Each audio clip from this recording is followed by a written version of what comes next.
but it's going to come down to the break and how fast you can send from the get-go with Austin Solis. I agree. I think Austin has to be all systems go. I'm sure Sam Walensky's going to tell him the same thing. It's a half mile, basically 1,000 yards, 4.5 furlongs. This horse has been running further. Is fit enough. You just got to go. One jockey change.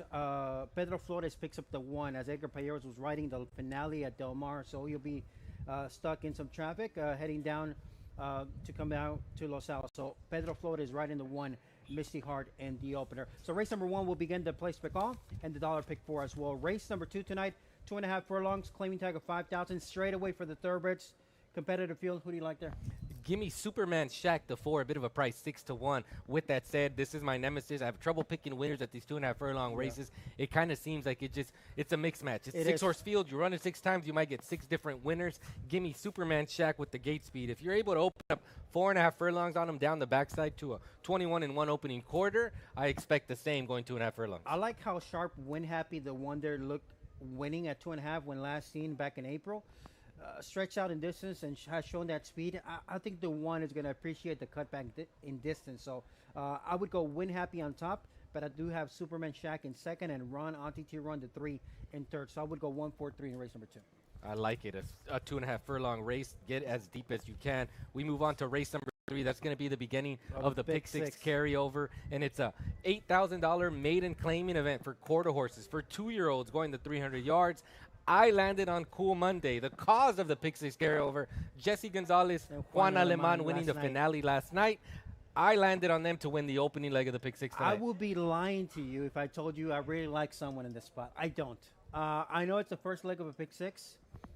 I don't usually do this, but I would just try to buy that race. How deep would you go? $2 base. I'll buy it. Buy it, and because I don't trust anyone. I do not trust anyone. Now there's some other horse I like in the second half of the program that it's fair enough for me to buy because I feel like my opinions will come later. So if I had to make a top pick, it would be the 3 Faith Eagle. I've always liked the pedigree of that filly.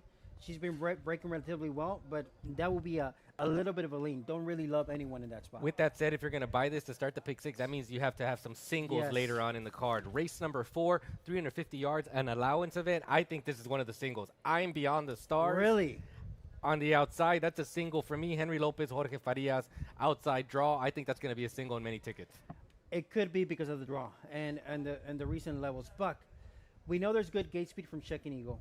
I think the best finisher in the field might be Energy 6. Now, I do agree that I'm Beyond the Stars has everything as far as getting a post to be able to fire.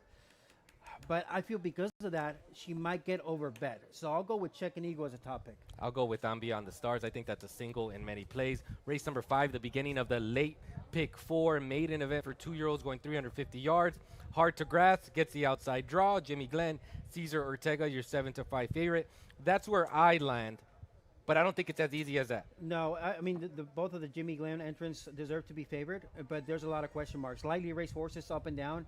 I like Recuerdas with that race now under her belt. She seemed like a filly that would improve with racing experience. She's drawn in gate number 5. I think the race goes through warm and toasty, in my opinion. But the value might be Recuerdas with a second-time improvement. I agree with you because I think both of the Jimmy Glenn runners are going to take money. I land to hard to grasp. You land on warm and toasty. Race number 6, 350-yard allowance. Field of 5. AJ Trestle Perry's 3-1. Racing Teldo is 2-1. Second time locally over the track. Second time locally. This is a qualifier who finished 3rd in the Desert Classic Futurity at Turf Paradise back in April. I like Dynasty. I think that effort 2-back, you really saw what she's made of. Broke well and finished strong. Draw a line through that last effort. Lost all chance at the start. If she has a similar effort to that maiden breaking score, she will be tough to beat here. I like the effort that I saw from smiling through the tears in the last common event back on July 25th. I like the way she ended up finishing in the last 50 yards.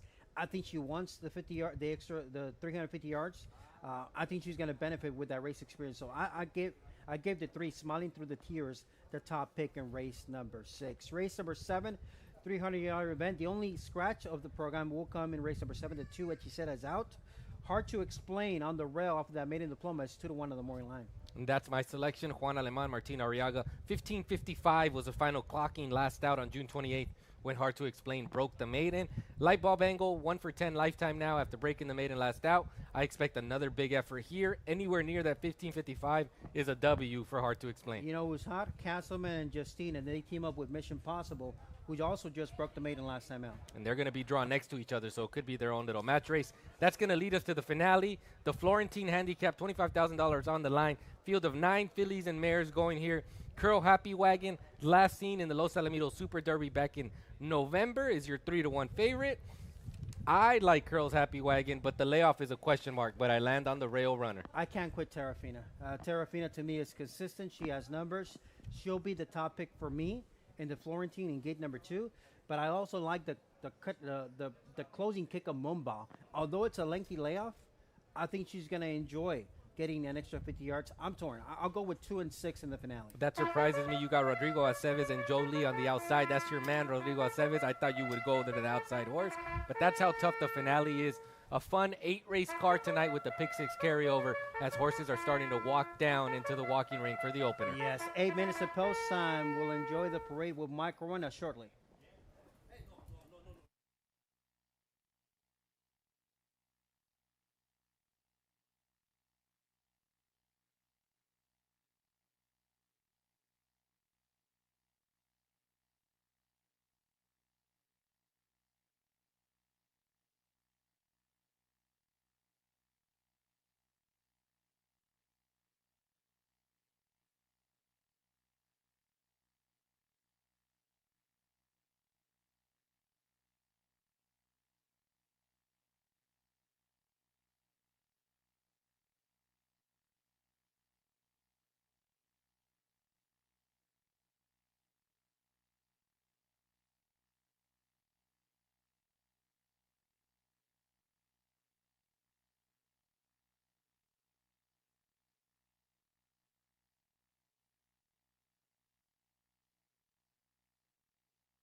The field is parading for the first. Number 1, Misty Heart, is owned by Stuart Sugimoto, trained by Van Belvoir. Pedro Flores is the replacement rider. Pedro Flores onto number 1, Misty Heart. Number 2, Keep the Pavels, is owned by Josel Ranch, trained by Sally Rivera, ridden by Damian Cruz. Number 3, Willow Cove, is trained by Jesus Aranga, Filirios Racing. Ricardo Ramirez is aloft. 4, Nina, owned by Claim to Fame Racing Club in partnership with trainer Sam Walensky. The rider is Austin Solis. And 5 is Blessed Angel, second entrant for Sugimoto and Belvoir. The rider is Francisco Orduna Rojas.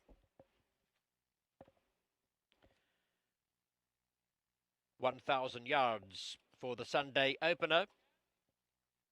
An allowance for fillies and mares, 3 and up, opening the $1 early double, the $1 early pick 4, and the $1 place pick all.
4 minutes away from the opener here at Los Alamitos Racecourse. Thank you for joining us on this Sunday afternoon of racing.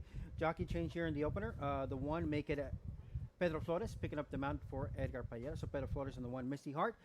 Looking through the parade, they all look to be very well behaved. Hard to ignore how sharp Willow Cove did look in that latest win back on July 12th. She just looked like she's the speed of the field. She was able to open up 6 on them down the backside, ended up winning the race by 7 lengths. If she's that quick, it's going to be hard to catch, hard to keep up with her. And for those place pick all players, there is another late rider change that just came in the finale in the Florentine handicap. We will have a rider change. Martin Arriaga will be off. That means competent goes to Irving Lara. We still don't know who's going to pick up his other mount in race number 7. Hard to explain the one. Martin Arriaga is off. We just don't know who's going to ride the one in the 7th race. But we do know competent in the finale goes to Irving Lara. And we wanted to give you that jockey change because of the place pick all beginning right here in race number 1. There's a Chris Waits pick 4 ticket on air. 145 for him. 3 deep there by 3 deep by 2 deep by 2 deep. So Chris going with a 145 with the 314 6151 order of preference there listed by him. So top pick for him in the opener is Misty Heart. Van Belvar with a couple of trainees here. He's got the one Misty Heart and Blessed Angel. Our Equibase chart color, George Duarte. 134 singling the 1 in the 3rd leg and singling the 5 in the 4th leg. So an economical $9 ticket with a couple of singles. His single in race number 2 being Win Happy with that inside draw. And then the single will be On Behind the Stars, who you do like for Jorge Farias in race number 4 as well. I think that's going to be a single in many plays to close out this early pick 4 as well as the second leg of the pick 6. There's your ticket. You go 2 by 2 the entire way, Jose. Yeah, Willow Cove is too sharp, but I respect the form of Nina. Walensky has raced here locally in different spots, but when they usually enter him here, they're entering to win. Yeah, he shows up here with success, and he shows up here with horses that have the speed, and Correct. I think Nina has that type of speed. Austin Solis is going to have to go right out of the gate because you do not want to let Willow Cove get too far in front, and I think you're the main contender with the speed, and you're drawn right next to Willow Cove, so you got to put the race to her right out of the gate. 7-2 on this runner is solid. I could back Yes, that. 7-2 sure. is a good win bet on the 4, It is which a fair now price. ticked up to 4-1. Nina. It is a fair price with that out. So 3-4 for me in the opener. I would go 1-4 in the second leg. That is Win Happy on the rail. I like the local win at 2.5 furlongs. And the 4, Superman Shack, who has been rapid out of the gate, showing 21-1 opening quarter speed, and the cutback and distance is a very good plus. So 1-4 for me in the second leg. 3-6 in the third leg. That maiden claiming event, I told you, don't really love anyone in that spot. Top pick would be Faith Eagle, and JB Cool Idea has the draw to work out a pretty good trip. So it will be a 3-6 option for me in that race number 3. But to be honest with you, that race 3 could be won by anyone. I think that's going to be a fun way to start the pick 6 too. That's the first leg of the carryover Yes. in that pick 6. You do have a favorite at 6-5 in JB Cool Idea. If that horse does get beat, I think there'll be some separation because everything is pointing in the right direction for JB Cool Idea. Outside draw, legit excuse last out. The 2 races prior to that, a 3rd place finish and 2nd place finish after breaking in front. So I think JB Cool Idea is going to be a selection in many plays. And if this horse gets beat, it'll give you a bit of separation opening up the pick 6. And we go our separate ways in the finale in race number 4 payoff leg because I like the speed of Check and Eagle on the rail and the closing kick of Energy 6 and gate number 3.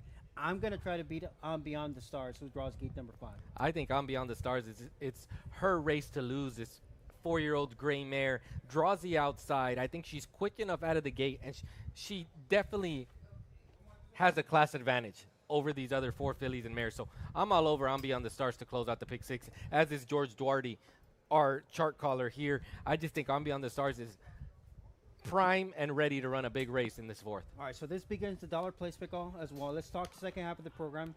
Any place pick all potential singles in the second half? Place pick all, I'm going to say race number 5 to start off that late pick 4. If you go any of the 2 Jimmy Glenn runners, I think you have a place pick all coverage. So I would just go to the outside because you have the outside. You got the draw. So I think hard to grasp in race number 5. Place pick all speaking, I think that should be a single in many tickets. By the way, he's a 2-year-old gelding. He looks like a 4-year-old that wants to go 870. He looks like he'll want more distance. It's Yes. 350 yards, He's just and getting warmed up. I love that he's drawn to the outside because he'll be able to find that stride, and that last 100 yards is going to be big for Hart to grasp. Yeah, so that race number 5 will be the start of the late pick 4 coming up later tonight. Approaching the gate here for the opener. Again, if you just tuned in, last night's early pick 4 was over 300 and change. It began with a massive upset. 24 to 1, $50 winner. $50 winner. And it was for Jorge Farias, and it Yes. was the other Jorge Farias runner, Liquid Spirit, to start off our program. Last night, the pool already near that $85,000 mark, should get into the six figures as the horses are walking down that chute to the gate. And I know it's a compact field of 5, but look at the betting board, Jose. Look at this. They're all 1 point apart. 3 of them at 2 to 1. The 4 Nina at 3 to 1. And then you get the big price of Keep the Pavels, Sally Rivera, Damian Cruz. Give me something good about the 2, 14 to 1. How can this 2 not win this race, but catch a piece as well? Well, the positive is that one of the last times this one raced at 1,000 yards was a winner. All the last few starts, 5.5, 6 furlong, 6.5, 5.5, Sanina, daytime Los Al. Nighttime Los Al, you're finding a win very recently for the 2. 14 to 1. And I will tell you another thing. Damian Diaz-Cruz has been riding well. He has. Last Sunday night, he had 2 victories. He's trying to start this Sunday night with the victory in the opener at a big price. Having said all that, if you were to tell me, Jose, you were going to get 2 to 1 on Willow Cove, I would have said, really? And just as I said that, he clicked down to 9 to 5. But still, If you're getting plus money on this 3 horse, I would get down. I would Yes. get down. yes. And I think the key to this race is Nina the 4. How quick? close? How quick can this 4-year-old filly Yeah. be? How close can she stay to Willow Cove? I think if they're heads up at the turn, Willow Cove is in trouble. Willow Cove is in trouble because I think Nina owns the fitness advantage over Willow Cove. All right, thank you for joining us on this Sunday night of racing. 8 races on the program. They're at the gate. Pick 4 pool about to cross the $100,000 mark. Let's go out to Mike Corona.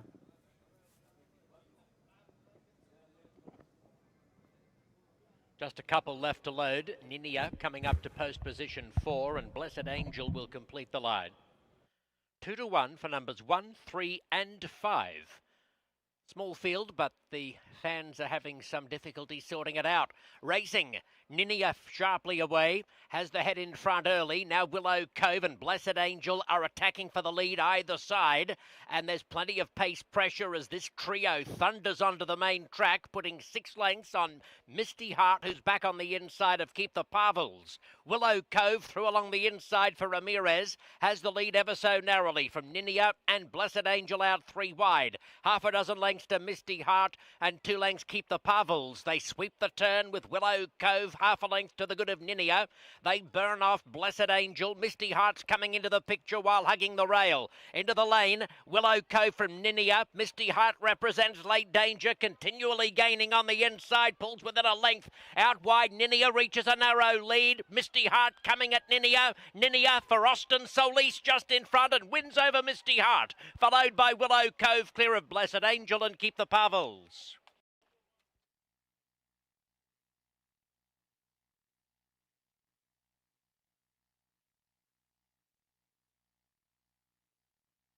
Number 4 is first, Ninia.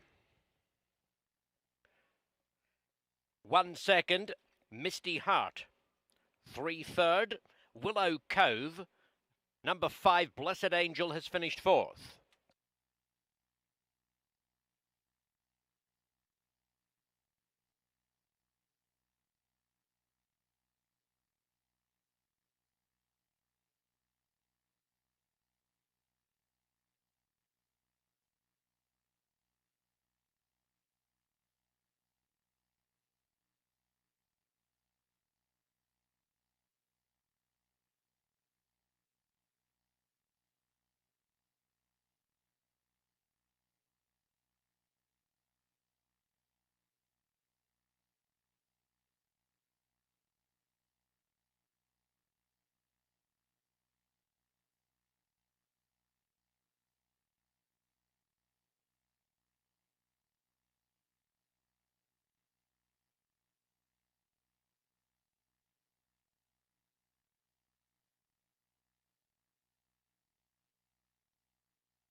The result is official. Placings officially 4-1-3-5. Ninia to the winner's circle. A 4-year-old bay filly by Adios Charlie from the Overdriven Dam, 3 Socks 1. Ninia was bred in Florida by Donald and Merrill Work. She's owned by Claim to Fame Racing Club and trainer Sam Walensky in partnership. Austin Solis is the winning rider.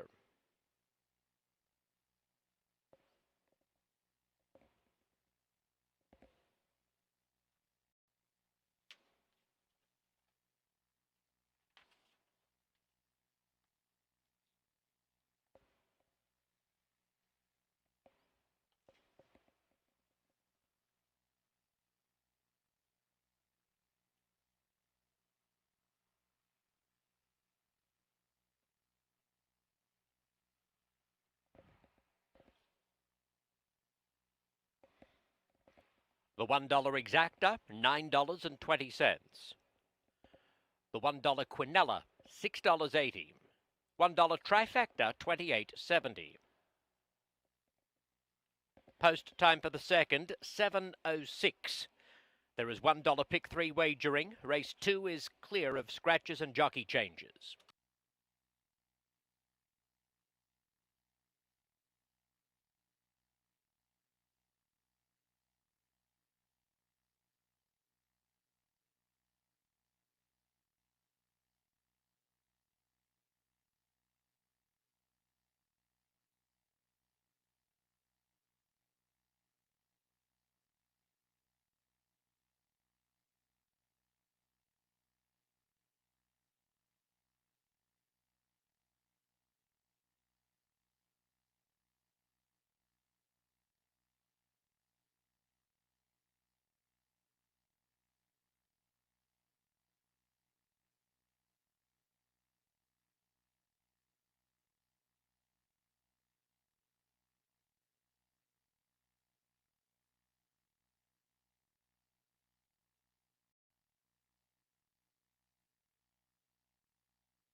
The opener is in the books here at Los Alamitos, and we said it from the get-go.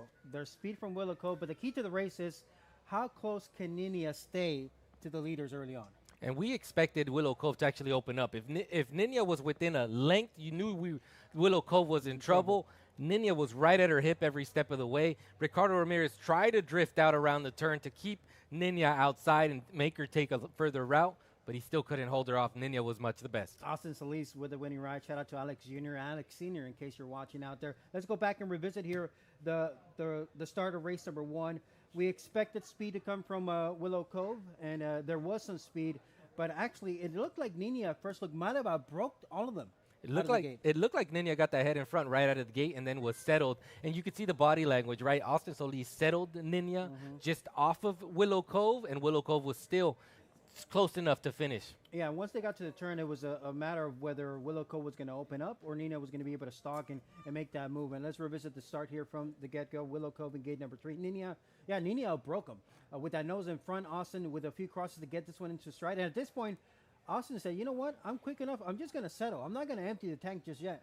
And Ninia is tugging on him, right? I mean, he wants to settle, but Ninia's tugging and holding her path. I think that helps because you keep Blessed Angel outside of you. And at this point, Ricardo Ramirez is trying. He's shoving on Willow Cove, trying to get some separation, cannot get away from Ninia. And we both looked at each other here, and we said, Ninia's awfully close. Yes. Willow Cove is in trouble. And sure enough, Ricardo Ramirez tries a veteran move. Let's drift out, try to see if we can push Ninia further outward. Austin Solis keeps the task, and look at him come around the turn. They're in the 4 and 5 path, respectively.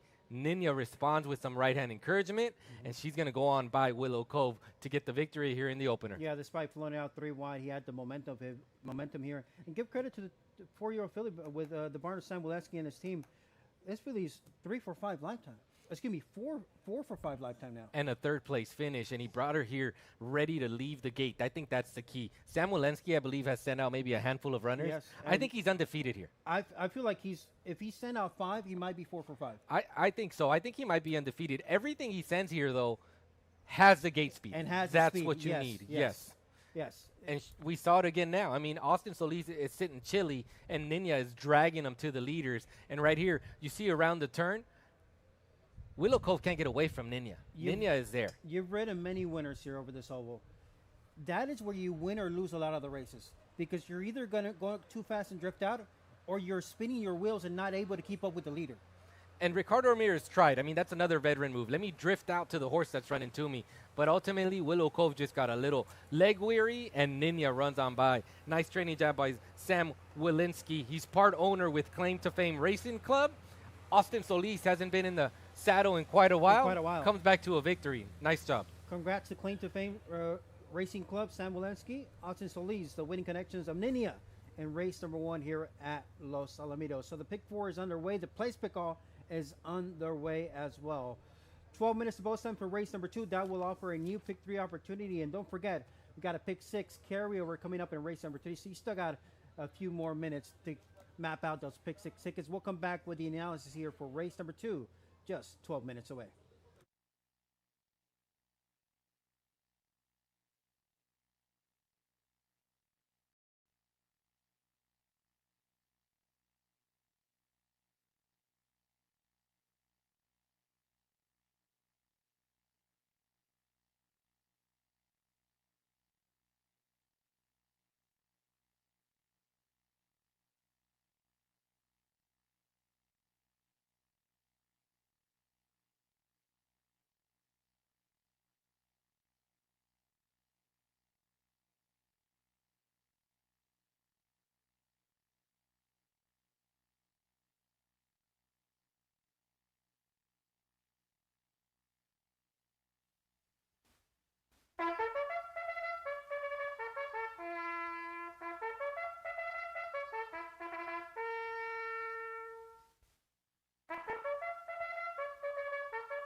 The jockeys are mounting for race 2, a 2.5 furlong thoroughbred claiming event for 3-year-olds and up. There is $1 pick 3 wagering, 10 minutes to post as Win Happy leads them onto the track beneath Ricardo Ramirez.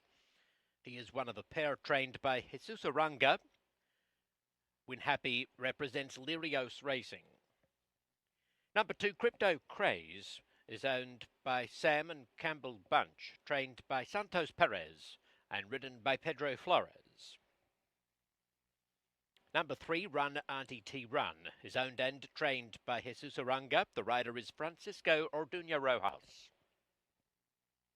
Number 4, Superman Shack, one of a pair raced by David Hinkins and conditioned by Adan Farias. The rider is Damian Cruz.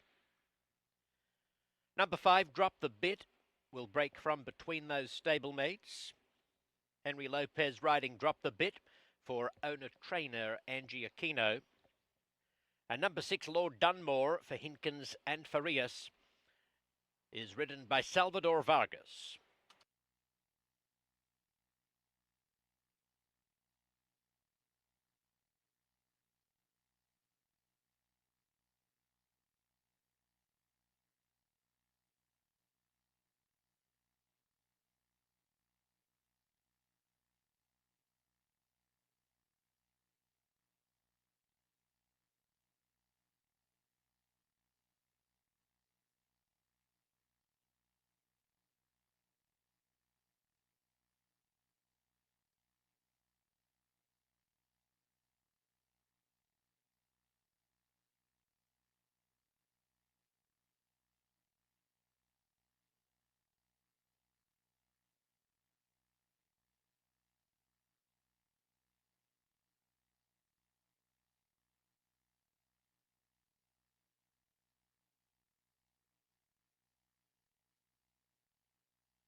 Welcome back here to the desk at Los Alamitos Racecourse. Jose and Ulysses here with you. 6 minutes away from race number 2.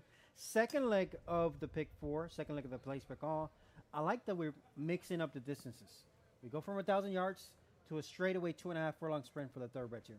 And you know, this is my nemesis, so I'm going to take a swing. I like the longest shot on the board, the 4. Superman Shack, currently 10 to 1. By the way, I'll take it. how is Superman Shack the biggest price on the board right now? I couldn't tell you. 10 to 1. Maybe it's the fact that that's my Yeah, top yeah, selection. everybody jumping Jumping off. off, but I like the 10 to 1. I think that's the win bet there. Adan Farias, Damian Diaz Cruz. This horse was able to open up 4.5 furlongs on him, going around the turn in an opening quarter of 21 and 1, Jose. When you're able to go that quick, you're going 2.5 furlongs. I don't think should be an issue. I think you should still be able to show that gate speed. Yes, the gate speed has to be respected by Superman Shack. Even though you're cutting back in distance, as long as you can show that opening quarter speed, you're going to be in a pretty good role here in this spot. I gave the one win happy the nod, the slight nod, but I went 1-4-3 as my top 3. Given the discrepancy, the win bet has to be the 4. There's going to be plenty of other even money shots that we're going to like, but being 10 to 1 is too good of a price to be ignored in Superman Shack. What do you make of the good local win experience at this specific distance for the 3 run onto T run? She is a mare facing the boys, and the reason why she's doing it is because it's at this distance, at Yes. the 2.5 furlongs. That is her bread and butter. That is her advantage, and she owns the experience advantage at the distance. The last effort was around the turn, lugged out. You can draw a line through that. Prior to that, 6 consecutive 2.5 furlong races, 2 victories, and 4 second-place finishes. So she owns the advantage at the distance, but she is a mare facing the boys, and I think she's up against it with Superman Shack's gate speed. I just think Superman Shack is quicker than her out of the gate. And, you know, at 2.5 furlongs, obviously the race could be definitely lost at the break. Is there any advantage to having a different kind of post when you're going with the thoroughbred straightaway versus quarter horses? Do you think there's a plus or minus versus drawing inside or outside? No, not really, because of the distance, the 550. It's just like quarter horses. I mean, the 2.5 furlongs is 550 yards in the quarter horse game. So it's the same thing. When you're going that far, it doesn't really matter. You'll have enough time to find your path. And with these thoroughbreds, you're throwing crosses. They have the head movement. They're getting going after 1/8 of a mile. So I don't think it's a big issue. I think wherever you're drawn is fine. The key is just get out of the gate in good order. With that said, I'm not saying get out of the gate quickly and rapidly to run away from the field like you would in a quarter horse event of this distance. I'm saying just get out in good order and let these horses find their best stride. You know who impressed me last time out? I didn't expect that kind of victory. Was Drop the Bit. The class drop was significant and definitely woke up. The clocking was good, but I'm not so sure the quickness early on is there to match up with others. But visually, I was impressed with that win. But what does help Drop the Bit is that you get an outside draw. You're drawn outside of Superman Shack, who has gate speed, Run on TT Run, who has the experience at 2.5 furlongs, and Win Happy's on the rail, who also has experience at 2.5 furlongs and has gate speed. It helps out that Drop the Bit is to the outside, and I think at 5 to 1, that's another horse that is worth the win bet. Lord Dunmore, the 6 all the way to the outside. 21 and 2 opening quarter, 2 back. That was on June 7th. Last time out, a little bit of speed, but couldn't keep up. What do you make of the 6? Gets the benefit of the 5-pound apprentice Salvador Vargas and the outside draw. 2.5 furlongs is such an awkward distance for these thoroughbreds. I think the key is which one of these riders could get this horse to find their right stride and stay in timing with them. What I mean by that is do not get in their way. Sometimes you'll see these horses get shipped, get sent out of there, start scrambling, and all of a sudden you are off rhythm, so to say, with their head movement. So the key is which one of these riders could pick this horse's head up and let them find their stride without getting in their way. I'm still surprised you're getting 10 to 1 on Superman Shack, to be honest with you. I would go 1-4-3 here. This will begin a new rolling pick 3. Exacta, trifecta, superfecta wagering also available here. Win Happy, we always thought was going to get the favoritism. Odds on the board has not floated up much. Still staying there at 4 to 5. That surprises me. I didn't see any one of these runners being under even money, but that's what you're getting on Win Happy. 4 to 5. This horse is 9 for 32 lifetime. Its last victory was 3 back in April at this 2.5 furlong distance. I think this horse is a deserving favorite, but for me, taking a little too much money. 4 to 5 is too short of an odds to take. And as far as double will pays, the 1 is clearly favored. That's $7 to the 1. The second choice is the 3 at $19. Wow, that's a big difference. That is a difference. That, Separation. That is that is a separation. lot of separation there. About You know what? 3 times Yes. the payment. That surprises me. So that tells me the one's not going to float up. The one will remain at this price or maybe even tick down a little bit. I am surprised how big of a separation it doubles. Let's see if they end up playing like that in the pick fours. It might be the case. But that is a pretty good separator. So if he could beat the one here, I think it's going to bode better than looks as far as win odds in the pick four pool. You see the overhead shot. The horses are going back to the end of this long stretch. That's where the gate is put up for 2.5 furlongs. They still have little ways to go. You see the turn there coming up. That's the turn of the daytime oval with this long stretch. If the odds hold like this, Jose, I wouldn't talk you off a win bet of any of the other runners. No. The odds are too good to ignore. 4-1 is the second choice. I think you try to beat Win Happy, your 4-5 favorite, and I think a win bet on any of these other runners is the risk you take. Correct. I feel like Win Happy should be the horse to beat, but at those odds, you're getting too good of odds on the others that it wouldn't be wrong to take a stand to try to beat the one. And with this earlier post that we had a 6:40 post, this second race post time is about 7:06. They're already back behind the gate. You don't get that darkness back there like you do under the lights. It just gets dark over there now. It's fully lit. I think it helps these horses. And there you go. A good overhead shot. That's the barn area right behind there. So there's not much room for this 2.5 furlong start. Down the long straightaway these thoroughbreds will go. And the odds hold 4-5 on the rail runner, Win Happy. They're at the gate. Let's go out to Mike Corona. Thanks, Jose and Ulysses. Front of gate 3 is open for Run RDT Run, the lone mare. We have Win Happy, Crypto Craze and Superman Shack already in line. Drop the bit moving in. Now Run RDT Run with the front door open. Comes up to post 3 and Lord Dunmore has the outside alley. 3-5 now, Win Happy, number 1. Ready. Racing.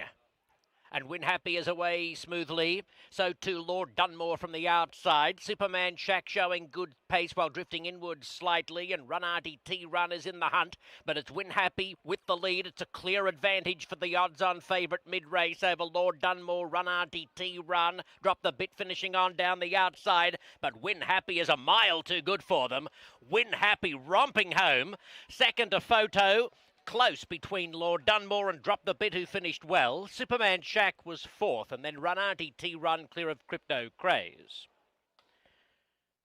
Win Happy knocked into odds on late. 3-5 the closing quote, and he had it won every yard of the 2.5 furlongs. Number 1, Win Happy in most convincing fashion is the unofficial winner. It's a Photo for second.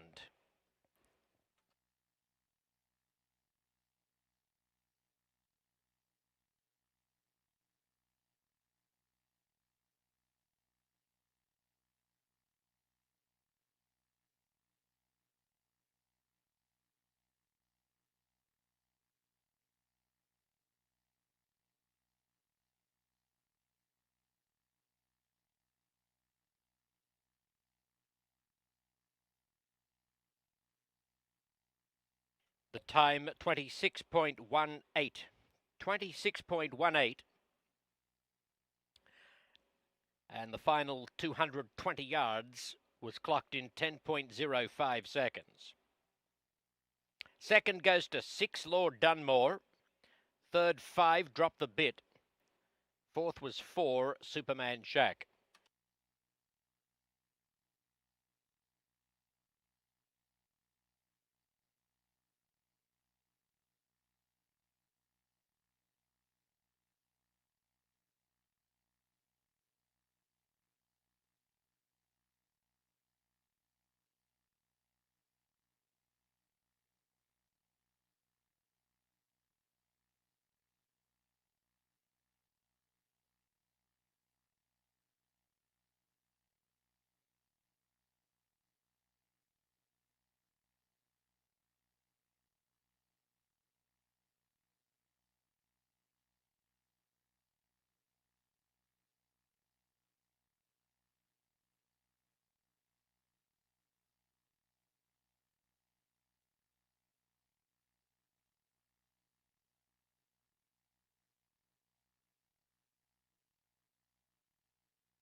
The result is official.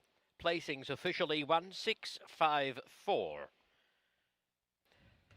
Win Happy returning to the winner's circle after his third victory as an 8-year-old. He's 10 for 33 lifetime. Win Happy, a bay gelding by Run Happy from the Storm Catmare, Kitness. Bred in California by Ruiz Racing. Owned by Lirios Racing, trained by Jesus Aranga, ridden by Ricardo Ramirez.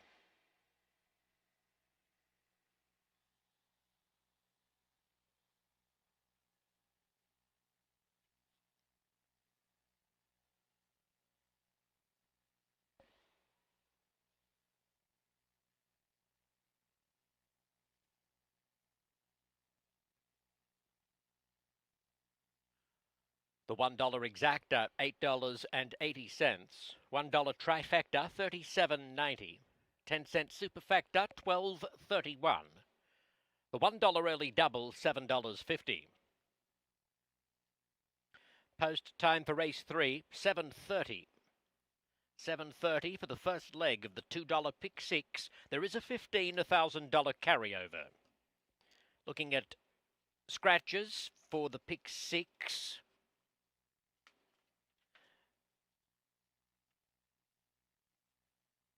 Across in the 7th race, number 2, Hechicera, has been withdrawn. Hechicera out of the 7th.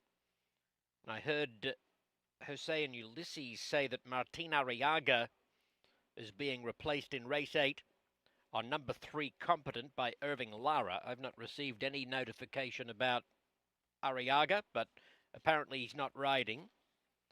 And Irving Lara is on Competent in race 8. Not sure about the 7th race for number 1.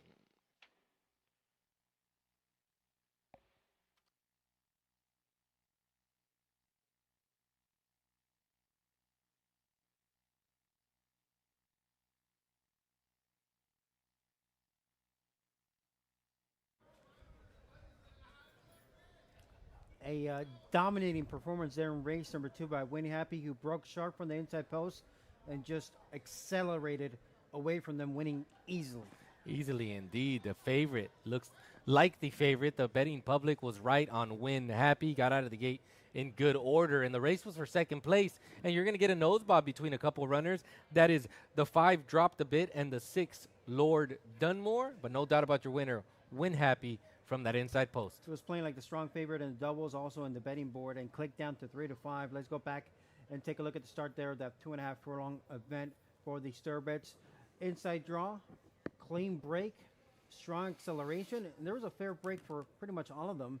This one was just much sharper.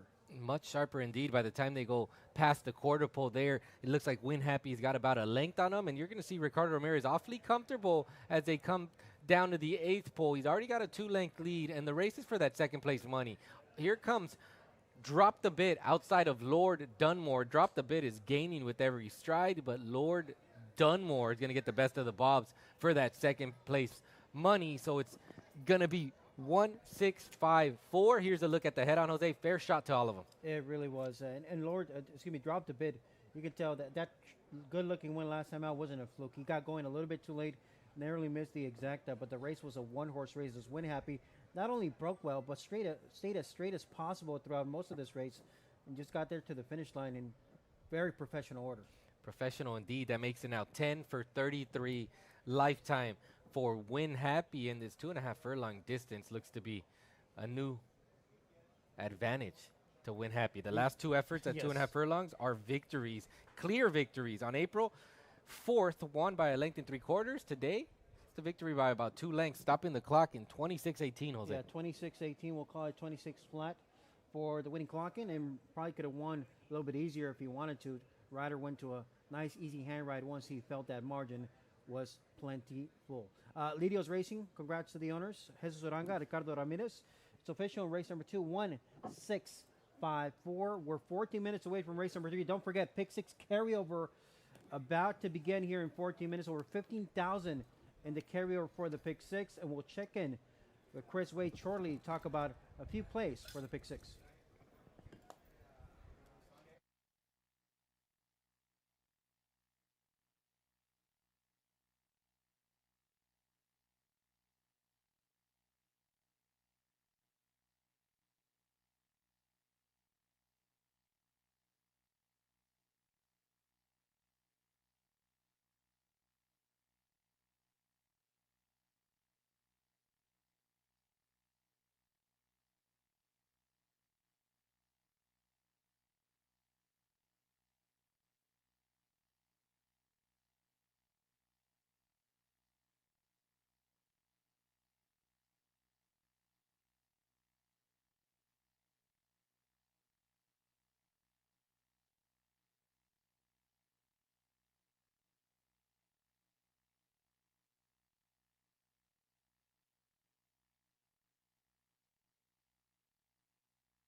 All right, well, let's have them. I'm ready for the pick four and pick six. Pick six, I mean. Best bet, price play. Oh, there we are. Welcome back to race. Los Alamitos. So I'm going to give you my best bet and my price play on tonight's pick six. Race number six, a horse that we liked last time, Raising Tail. They had a good amount of trouble with prior effort at the Desert Classic Futurity at Turf Paradise. Came to Los Alamitos for Matthew Fells and Wells Racing LLC. And worked very impressively. It was an A worker prior to the Los Alamitos debut. When breaking very slowly from post two, the winner was the one, Just Famous Eagle, who broke well and crossed over. But this horse broke slow after getting fractions, bumped back and crossed, but galloped out very, very well. Gets an additional 50 yards, second time off of that 82-night layoff. That's a big look here as our top choice and preview show selection. And one of our better plays on tonight's pick six with that $15,000 plus pick six carryover. Race number 8, the Florentine handicap, closely matched affair for $25,000. I'm going to go to the 8 as my price look on the racing card. Val Baby. This horse lost all chance. And Abigail Kawananakoa there when last seen 57 nights ago. But this horse did break slow and drifted out barely. Was climbing throughout. Full race completely out, but the prior effort ran very, very strongly with Salvador Vargas was aboard, beating the neck with some trouble along the way. But he did return recently with a very impressive straight A workout, that 12 flat, with some trouble along the way, and earned a straight A on my number. So the better getaway tonight. The horse has a look at a price as our preview show selection price look in tonight's Florentine handicap and our price play in the racing card there in race number 8, the 8, Val Baby. Good luck.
The post parade for race 3 is led by number 1 Cool Monday, owned by Salvador Salazar and Viruesca Equine Ranch. Juan Alaman is the trainer, Jesse Gonzalez the rider.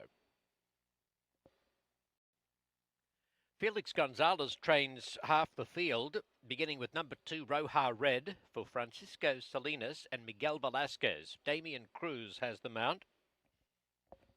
Gonzalez also trains number 3 Faith Eagle for Clanfield Act Stables. The rider is Henry Lopez. Number 4 D Revenant represents Mike Perez Quarter Horses. Ricardo Guillen trains. Salvador Vargas rides. 5, Prideful, is owned by David Hinkins, conditioned by Adan Farias, ridden by Gabriel Lara. And 6, JB Cool Idea, is the third Gonzalez trainee, racing for Priscilla Arredondo and Jesus Nava. The rider is Erasmo Gasca. 300 yards is the journey for this field of quarter horses, 2 years of age, in a maiden claimer, opening the $2 pick 6 with a $15,000 carryover. You have 8 minutes in which to invest.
Minutes away from race number 3 tonight. This will be the beginning of the Pick 6, which has a carryover over $15,000. Nobody had it last night with the big upset in the finale, a 20-1 long shot for Juan Aleman and Jesse Gonzalez. So we're beginning with a carryover in a very, in my opinion, very difficult event. I didn't think anybody should be 3 to 5 here.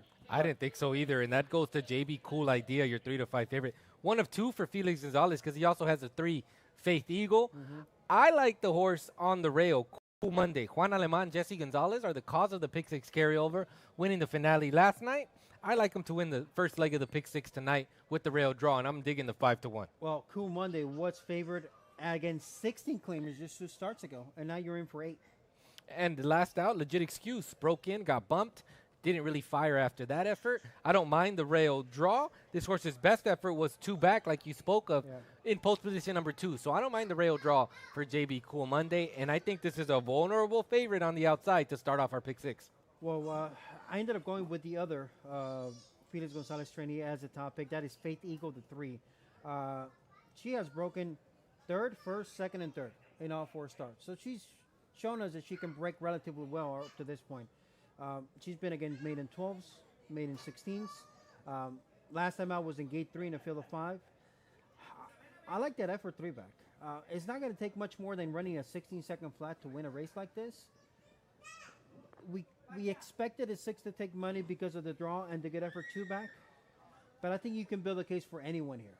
You truly can. I wouldn't be able to talk you off of anyone here. I agree with you, and I'm sorry. I said 2 of the Felix Gonzalez runners. I completely overlooked the Roja Red, the biggest price on the board. That's another one from the Felix Gonzalez barn. So a field of 6, Felix Gonzalez has 3 of the runners, including your 3 to 5 favorite. But we spoke of this earlier when we were previewing the card, Jose. First leg of the Pick 6, you said you would hit the all button. You would just try to survive it, and I agree with you. I think this is tough to handicap. JB Cool Idea, I think, is a deserving favorite, but 3 to 5 is just a surprise to me. It's tough. It's tough to take that price. Even when you look a little bit into Prideful, the 5, stumbled and bumped on debut. That was back in April. Was a avoided claim and then the time off. Came back in July. What happened? Sandwich at the start. So we can argue that we still haven't seen what the 4 could truly do up to this point. We could say that about a couple of these runners. I mean, the only one that has really not shown much with no excuse is Roja Red, the biggest price. And at 17-1, I think that would be a surprise because I don't even see Roja Red better than the stablemates. Aside from Roja Red, the other 5 runners have had trouble in their starts. I don't think we've seen the best of them. Faith Eagle is another one. 2 back, got bumped and just didn't fire. Last time out was just drifting early. You get D Revenant. I think D Revenant has plenty of upside as well. Making the second career start, bobbled at the start last time out. I think this horse has some upside. You spoke of Prideful being sandwiched, and the outside runner hit the gate last time out.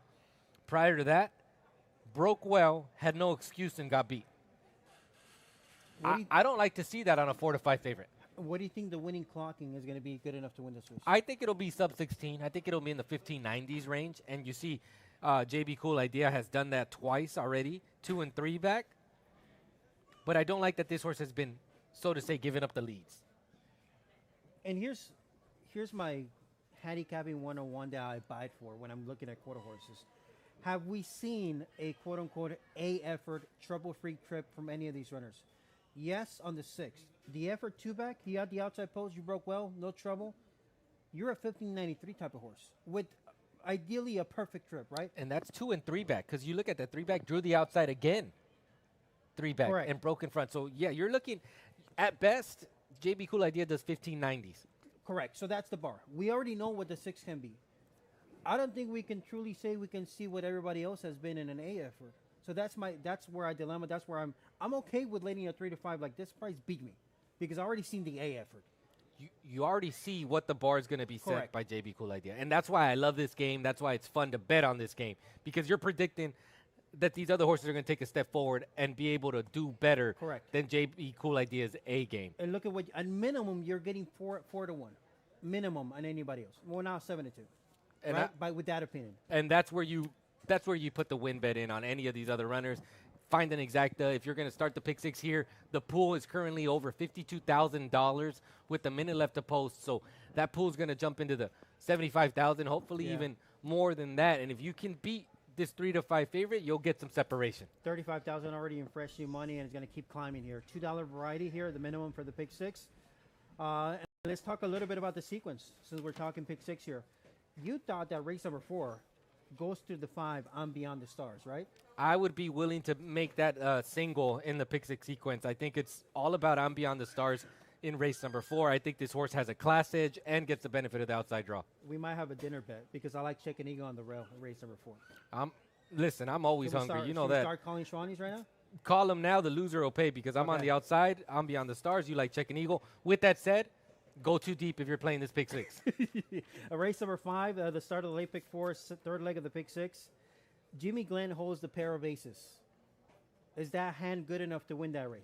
I think so, and I'm going to lean to the outside because when you have an outside post, you got a big horse in hard to grasp. You spoke of this horse got to be like 17 hands, going to be able to stride out and have clear sailing with an outside draw. I like Recuerdas for Rodolfo Viramontes, owner, trainer, breeder, Alejandro Carrillo into ride. I think that filly has upside in the second career start, but Jimmy Glenn, with the experience of those runners and what we've seen, does hold the aces. Moving along, race number 6, 350-yard allowance. Racing Tail is going to take the bulk of the money. Is that the correct move? No. Look out for Dynasty. Going to get it to stride out to 350 yards. This horse has had 3 efforts. 2 of them at 220 where it just didn't fire. 300 yards, broke the maiden. I think this horse is going to want a little bit of distance. You're going to get to try 350 yards for the first time. I like Dynasty, the 4, in race number 6. Race number 7, Hechicera is a key scratch. The 2's out, leaving us with a field of 4. It might be the most competitive field of 4 in the entire program. They're all very well matched with the numbers. I agree with you. I think we can get a blanket finish. I'll lean to the inside, hard to explain. Martin Arriaga is off his mounts, but we haven't found who the rider is going to be for that rail runner in race number 7. That's my selection. I believe you're leaning toward Mission Possible and Justine Claiborne. Yeah, 1 and 3 for me there. Those 2, for me, are hard to separate in race number 8. The finale, we've got another stakes event. Florentine handicap, 350 yards for the fillies. Crow Happy Wagon is a slight 3 to 1 morning line choice. Who do you like there? That's who I land on. Hasn't been seen since November, though. The layoff is a question mark, but I think Curl Happy Wagon owns the class edge. Don't mind the rail draw. You should get clear sailing, and you get Rodrigo Vallejo in town to ride. Yeah. I think that's key. That shows good intent. Terrafina is going to begin my top pick. I like the way she finished, only beating a length in a rapid clocking. Boomball, though, does have a pretty good late kick and draws gate number 6 off the layout. Pick 6 time. Pull over $80,000 here. Best of luck if you're getting involved. Let's go out to Michael Ruano for the load and the call.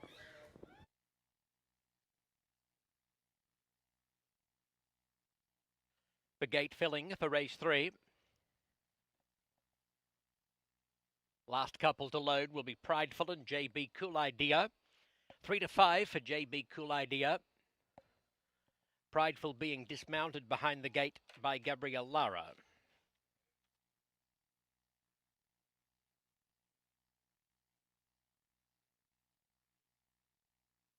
Prideful has gone up, minus the jock, and that will pave the way for the favourite, who remains solid at 3 to 5. Number 1, Cool Monday, is the second elect at 3 to 1. All in, set.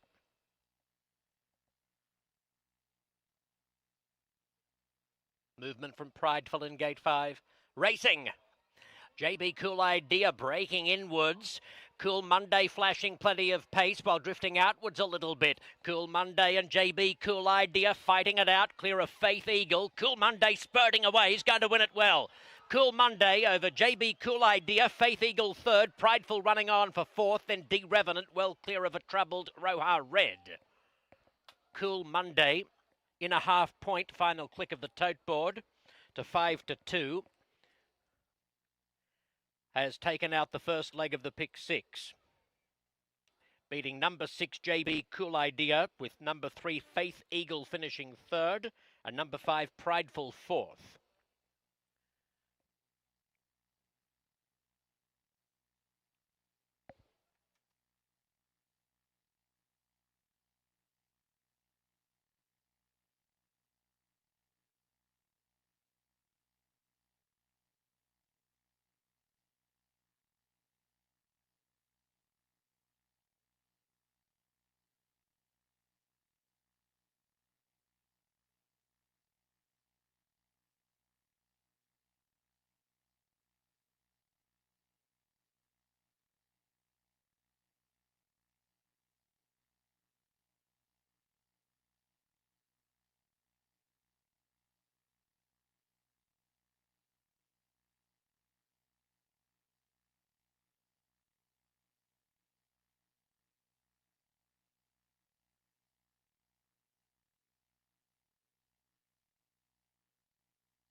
The time 16.01 seconds.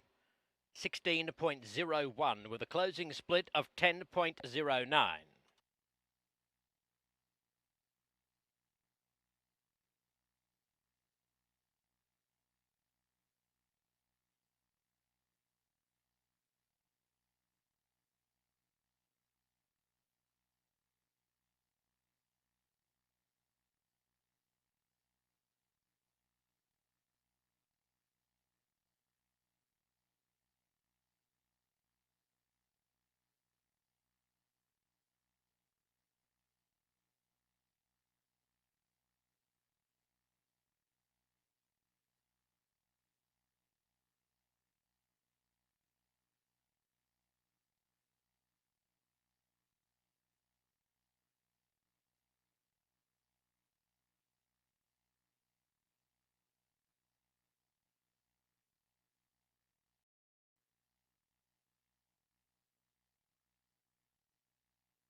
Here comes Cool Monday back to the winner's circle.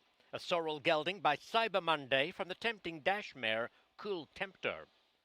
Bred in California and raced by Salvador Salazar and V. Ruesca Equine Ranch. Trained by Juan Alaman and ridden by Jesse Gonzalez, hot on the heels of Jesse's first stakes victory when upsetting last night's John Deere Juvenile California Regional Challenge on the Alaman-trained 20-1 shot KR Apolitical Run. Alaman and Gonzalez teaming up again for a Sunday night victory.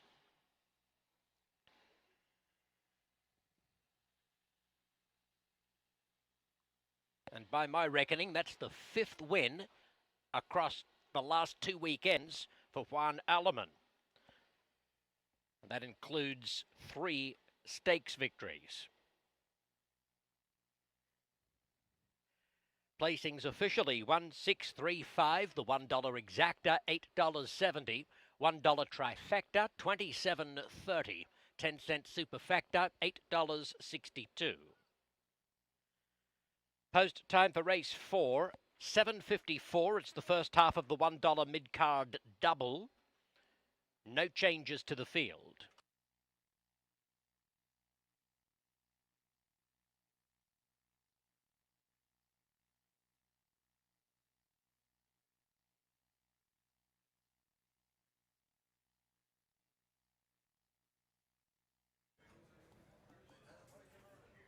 Well, Juan Alaman and Jesse Gonzalez were the cause of the carryover in the pick six last night, and they began the pick six with a winner here tonight.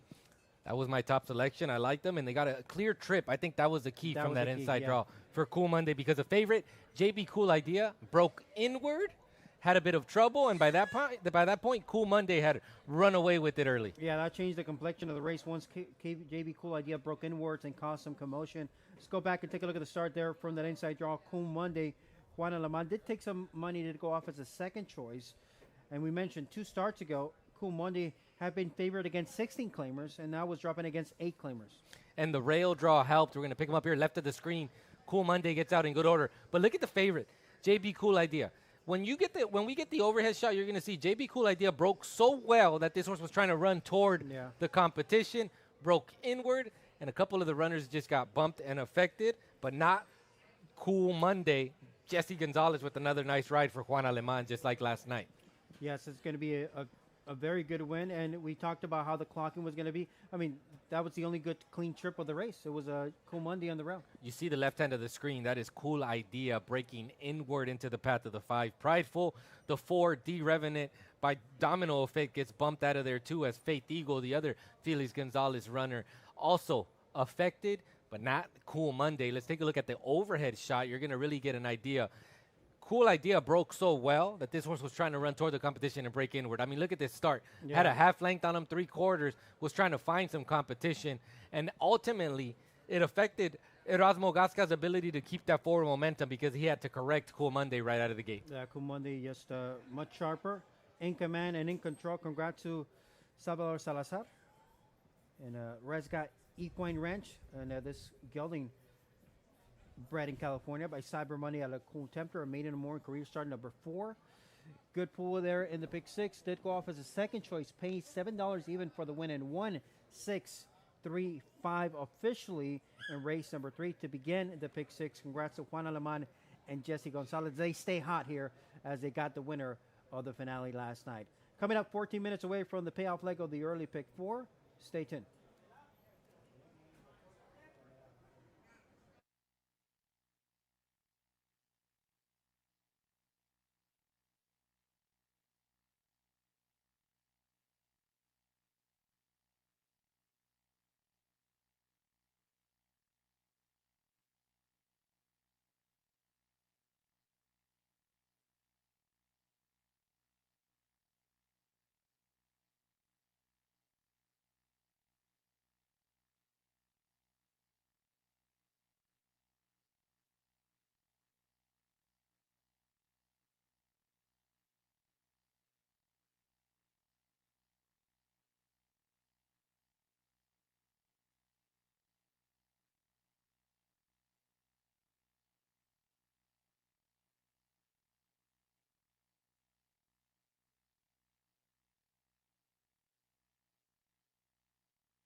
Ladies and gentlemen, the jockey we needed in the 7th race for number 1 will be Jesse Gonzalez.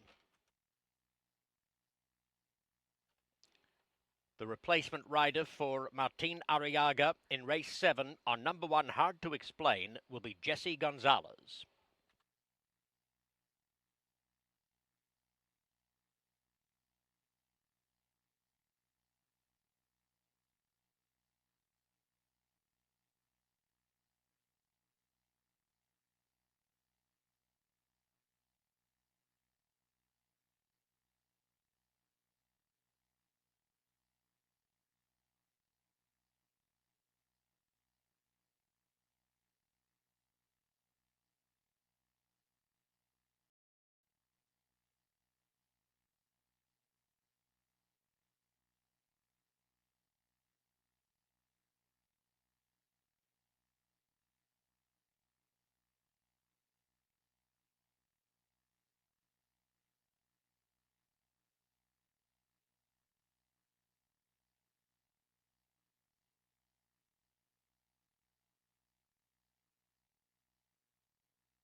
Moving on to the track for race 4. A 350-yard allowance for fillies and mares 3 and up. Number 1 is Check an Eagle, owned by J. Francisco Diaz, trained by Lindolfo Diaz, ridden by Ruben Lozano. Number 2, CCR Sweet and Separate, is owned by Leonardo Galvez, trained by Ricardo Guillen, ridden by Damian Cruz. 3, Energy 6, owned by Porfirio Carrasco, trained by Sergio Morfin. The rider is Irving Lara. 4, Carver Stake, in the colours of Steve Burns. Mike Castleman trains, Justine Kleber rides. 5, I'm Beyond the Stars, is owned by Ivan Roberto Ozuna, trained by Jorge Farias and ridden by Henry Lopez. This race opens the $1 mid-card double while continuing the rolling pick threes. There is also exacta, quinella and trifecta wagering. Post time 8 minutes away.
Six minutes away here for race number 4, payoff leg of the early pick 4, second leg of the pick 6 as well.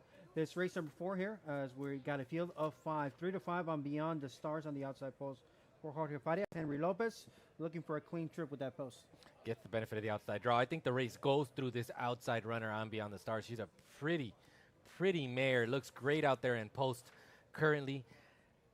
4 to 5, that's what I expected. 7 to 5 morning line, I thought she would get bet down. She has a class advantage, and this is a pretty 4-year-old gray mare with the benefit of the outside draw. If you're trying to beat her, I shouldn't say if you're trying to beat her. You are actually trying to beat her. Where'd you land? Check and Eagle. I mean, that's too good of a price at 6 to 1 on Check and Eagle. Now, last time out, you can draw a line through that race. She moved her head, pretty much lost the race at the break, but she still showed some interest. Prior to that, she had been breaking first. She got in such a good roll where she was breaking so well that I'm willing to give her an excuse for the last start. Now, 350 might not be her best. I think 300 is her best distance, but we're going 350. If you can just show that gate speed that you showed two back, you might be too far in front for them to catch you in the last 50 yards. So, Check and Eagle here is the top pick for me. And she has the gate speed, so you can't try to steal it. Get out there in front and have them chase you, and maybe you could get to the wire. I don't think 350 is going to be the issue. I think it's going to be just the class to the outside of her and the competition, so to say, because you have Energy 6, who looks capable of firing a big effort. Carver Stake, Justine Kleber, Mike Castleman. What could we say about them? That combination in the last 5 weeks? They've been winning races, but I still believe the race goes through I'm Beyond the Stars, but I'm with you. I think Check and Eagle is quick enough to steal it in the first couple jumps. Too good of a price to ignore. What about the 3 Energy 6, which I did like that effort, only missed by half a length, and it appeared like she wanted every bit of that 350 yards. Yes, she missed by half length, but she was gaining with every stride. That was a solid effort. She had the outside draw. I always favor horses drawn to the outside, but I think Energy 6 likes to be between horses and likes the competition, likes to have horses next to her, and she is lightly raced, just 9 starts for this 3-year-old filly. But 8 of them have been in the trifecta. The only other effort finished 4th, so she's ultra consistent, and 350 yards is right up her alley. Carver Stake for Mike Castleman, Justine, they've been on a good roll as of late. Carver Stake hasn't been as consistent in some of the other foes. That's why she is 5 to 1. But this is the first time that Justine jumps aboard. We've seen how well Justine has been making a difference lately. She sure has, and with this barn in particular, Mike Castleman and Justine Kleber have been winning races together. Calbred Night was 2 weeks ago. They took down 2 of those, and they were won at the gate. So Justine Kleber has a knack to get horses out of the gate in good order. She's going to have to do the same with Carver Stake, because I feel like I'm Beyond the Stars are going to be breathing down her neck, and Check and Eagle is going to try to steal it right out the jump. Yeah, and this does begin the mid-card double as well, races 4 and 5. And then begins a new rolling pick 3 as well. Races 4, 5, and 6 there. A new rolling pick 3 beginning right here. As far as will pace in the pick 4, going to check real quick here. Will pace, pick 4. Lowest will pay is to the 5 on Beyond the Star. That is a $95 will pay to the 5. I think that is solid. I mean, we had pretty formful results. Cool Monday, $7 in the third race, and in the opener, Nina also at $7. But right between that, race number 2, you had the big favorite, Win Happy, paid $320. Yeah. So I think the payouts That's a fair payout. the payouts are respectable. Yes. If you navigated to this point, it was not too difficult. You're getting rewarded. Second choice in the will pace of the pick 4 is Check and Eagle. I agree with that ranking there as far as the payouts. But then you're talking about a separation of $254 as a payout to the 3 Energy 6, which is actually my second choice. I rank this race as a 135. To me, the distance benefits Energy 6, and the best breaker might be Check and Eagle. That's why I prefer 1-3 over the 5. Now, the 5, everything that's going for the 5, it's got to be that you're drawn on a post where you can avoid the trouble. That's the main upside for the 5 on Beyond the Stars. I agree with you. I think gets the benefit of the outside draw. Has a bit of a class edge as well. 2 back was in the Abigail Kangwana Nicole, finished a length and a quarter, 5th behind Shaken going on, and Bold and Beautiful, who were noses apart. I mean, she just has a bit of a class edge, and she looks good. I thought the warm-up was great by On Beyond the Stars. This is the second leg of the pick 6. It closed out of the early pick 4. Jose, I could tell you that pick 6 pool with the carryover got into 6 figures. Over $100,000 in the pick 6. That's a nice one. Early pick 4, also a good one, $128,000 in that early pick 4. You just spoke of the payouts. I think respectable $91 to the 5 considering how it's been played out. For sure. That is a respectable will pay, I think, if you're alive in the pick 4. And kudos to the tickets that are alive now in the pick 6, beating a favorite in the first leg in race number 3. Approaching the gate here for race number 4. These are the fillies and mares, 3 and up, going 350 yards. This allowance event does begin a mid-card double, races 4 and 5, and a rolling pick 3 as well. I'll stay with the 1-3 as my top 2 choices. You'll stay with the outside? I'll stay with the outside 4 to 5. If I can get double my money on a win bet, I think that would be great. But 4 to 5, 80 cents on the dollar, I'll take it. You have the outside draw. You're expected to get clear sailing. And the mare looks picture perfect in the track. We said it was a dinner bet. You take the 5, I take the 1 on the rail. 350 yards, they're at the gate. Let's go out to Mike Corona for the load and the call. Thanks very much, Jose. Check and Eagle has come up into gate 1, followed forward by CCR Sweet and Separate, the only one-time winner in the field. And perhaps that's the reason she's the longest shot, running above her conditions. Energy 6 has moved in, followed forward by Carver Stake. And the last in will be the 4 to 5 favourite, I'm Beyond the Stars. Just about ready to go. All set. Racing! CCR Sweet and Separate has missed the start several lengths. Check and Eagle came away very nicely this evening, and I'm Beyond the Stars is on the scene strongly with Carver Stake. They're making moves together down the outside. Check and Eagle, Carver Stake, I'm Beyond the Stars. Check and Eagle's the leader, and Check and Eagle wins from I'm Beyond the Stars and Carver Stake, followed in by Energy 6, well clear of CCN Sweet and Separate.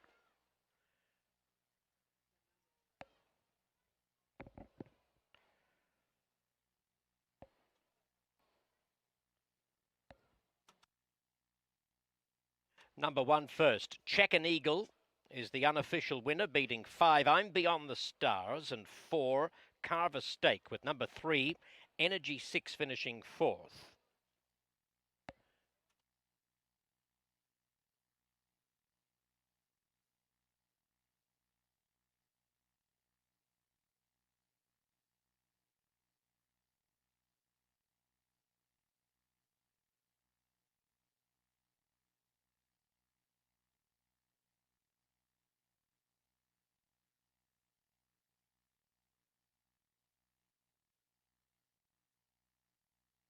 The time 17.69 seconds. 17.69 with a closing split of 9.60.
Check an Eagle on her way back to the winner's circle beneath Ruben Lozano is a 3-year-old sorrel filly by one famous eagle from the Walkthrough Fire Dam, Check-and Fire.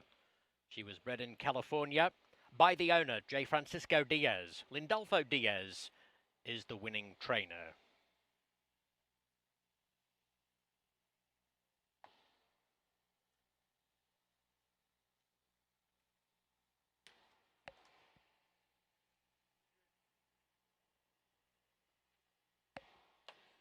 The result is official. Placings officially 1, 5, 4, 3.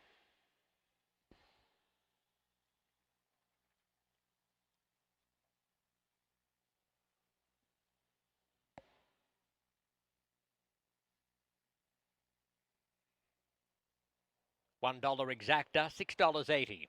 $1 quinella, $3. The $1 trifecta, $16.70. $1 pick 3, $25.20.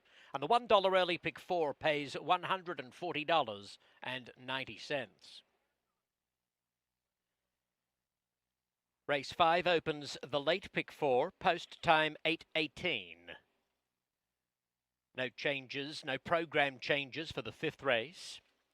Looking deeper into the pick 4. In the 7th race, we have Jesse Gonzalez listed now for number 1, Hard to Explain. Jesse Gonzalez on number 1 in race 7. Scratch number 2, Hechicera. And in race 8, Irving Lara picks up the mount on number 3, Competent. Irving Lara on number 3 in race 8.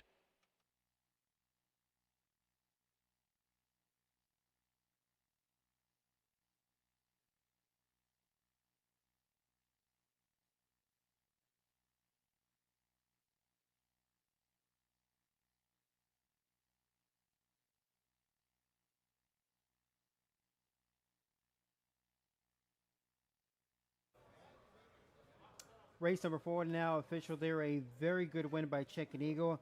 Let's be honest. She used her gate speed, her main weapon. She broke well and proved to be much the best. Good call to you. You chose this runner. You said she could steal it out of the gate, and sure enough, she did. Got out of there in good order, and they chased her all the way down there, but could not get by. We said 350 yards might not be ideal for her. Didn't seem like it. No, I think they could have gone 400, Yeah. and they weren't going to catch her. 680 on a $2 win bet. That's going to close out that early pick 4, which I thought paid great. That is a great payout. I thought paid outstanding because it looked like you had a free square in Win Happy, and you had a couple of second choices get the victory. Let's go back and revisit here race number 4 for the fillies and mares. from the inside post, checking eagle. She sat perfectly. She broke quick under Ruben Lozano, and Ruben at that point kept her as straight as possible, and she leveled out beautifully. She wanted every bit of the 350 tonight. And the outside runners had every opportunity to run by, but Check and Eagle was not going to let them. I'm Beyond the Stars on the outside with Carver Stake as well. They are chasing, but to no avail. They could have gone 400, and Check and Eagle would have still been in front. Yeah, and the clocking was sharp there, 1769. And look at this, no wasted motion, just very well out of the gate, stayed as straight as possible the rest of the way. And quickly corrected by Ruben Lozano without taking any of her momentum away. A bit of right-hand encouragement further down the racetrack. But look at the straight line. Just gets to the other end and holds off the competition. Carver Stake and Beyond the Stars, you see in that head-on, were brushing up against each other, race riding, but they just could not catch Check and Eagle. Yeah, and this filly now, 3 for 12 lifetime. We've seen her go through some tough defeats, some close wins. But this one looked like a very professional win from start to finish. And watching the the overhead shot, I didn't realize Carver State got out of the gate in such good order. Yeah. I thought Check and Eagle was in front every step, but no, Check and Eagle had to get to the other end because she was dueling and competing with the other two runners, and actually had her best finish of her career to be able to get away from the competition. Look at the back angle overhead shot. Carver Stake is in front. Check and Eagle's chasing, and Check and Eagle ultimately dominates late and gets the victory. What a good clocking, what a game effort by Check and Eagle. Nice win. Congrats to owner, breeder J. Francisco Diaz, winning trainer Lindolfo Diaz, and winning rider Ruben Lozano. That concludes the early pick 4. We'll take a break, 15 minutes of post time for race number 5. We'll check in with Chris Wade shortly to talk about his late pick 4, and also we'll be joined by a special guest here on the desk coming up in just a few short minutes. 15 minutes away for the late pick 4 here at Los Alamitos.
Welcome back to Los Alamitos race number 5. Well, our early pick 4 comeback successful. It was a $36 suggested play, comeback $140. And a comeback pretty impressive with everything factored in. Race number 5, we're going to go 2 of the 6, our top choice, our single on the suggested $24 pick 4 play. Hard to grasp. This horse 35 nights ago, tons of trouble, broke slow, bobbled, bumped back and across, but finished nicely and wants every inch of 350 yards and draws perfectly. For this one, style of racing is our top choice, and for Jimmy Glenn, one of our best bets on the racing card. Trying to beat our second choice and half brother Warm and Toasty, but hard to grasp. Outside post makes this a 1 to beat. Race number 6, well, the 2 as our top choice in our preview show selection race. Detail had all kinds of trouble in the Desert Classic Futurity. When last seen 104 days ago, at Arizona. Shipped in Los Alamitos and worked very impressively. Gave it a straight A workout prior to the Los Al debut, but broke slow, back bobble was crossed, angled in. The winner, one famous eagle, did win from the rail, crossed over. But this horse finished well and galloped off very, very strong and is our top choice. At 3, Smiling Through the Tears will be our second choice. Bobbled and skied, but finished nicely and galloped out strong, wants the distance and gets it right back as our second choice. Race number 7. It's a wide open event with the scratch of the 2 at Tierra.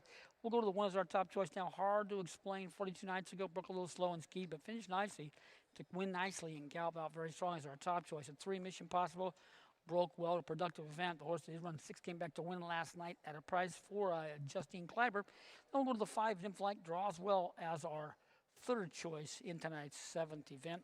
Race number 8, closing out the evening. It's a wide open event, the Florentine Stakes. I'm going to go to my price look as our top choice. Foul Baby. This horse lost all chance on last seen 57 nights ago. Broke slow, drifted out harshly. Can come back with a very impressive 12 flat gate draw despite some trouble. I gave it a straight A. So a clean getaway puts the horse in the mix as our top choice, 2nd choice. Well, Terrafina had a big look at the outcome. This horse got a little fractious last time, bobbled and finished nicely. Earned a pretty good figure, all factored in. Then, of course, Curl Happy Wagon, the big question mark, has been away for quite some time. Had some workouts at Delta Downs. Been away for 273, but class-wise, the horse would look for Crystal Watanabe as our 3rd choice. Then the 4 will close it out. Powerful Wise Lady is our 4th number. Kind of broke a little slow cross, but finished nice and galloped out strong and has a look for Paul Jones. 2nd time off a 233-night layoff to be a factor in tonight's Florentine Stakes. A wide open event, $24 suggested play. See if we can get it going here in tonight's 5th event with Hard to Grasp. Good luck on that $24 suggested play.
The 5th race, Post Parade, is led by number 1, Come and Get It, owned by Jose Mendoza Aguilar, trained by Diego Cervantes, and ridden by Irving Lara.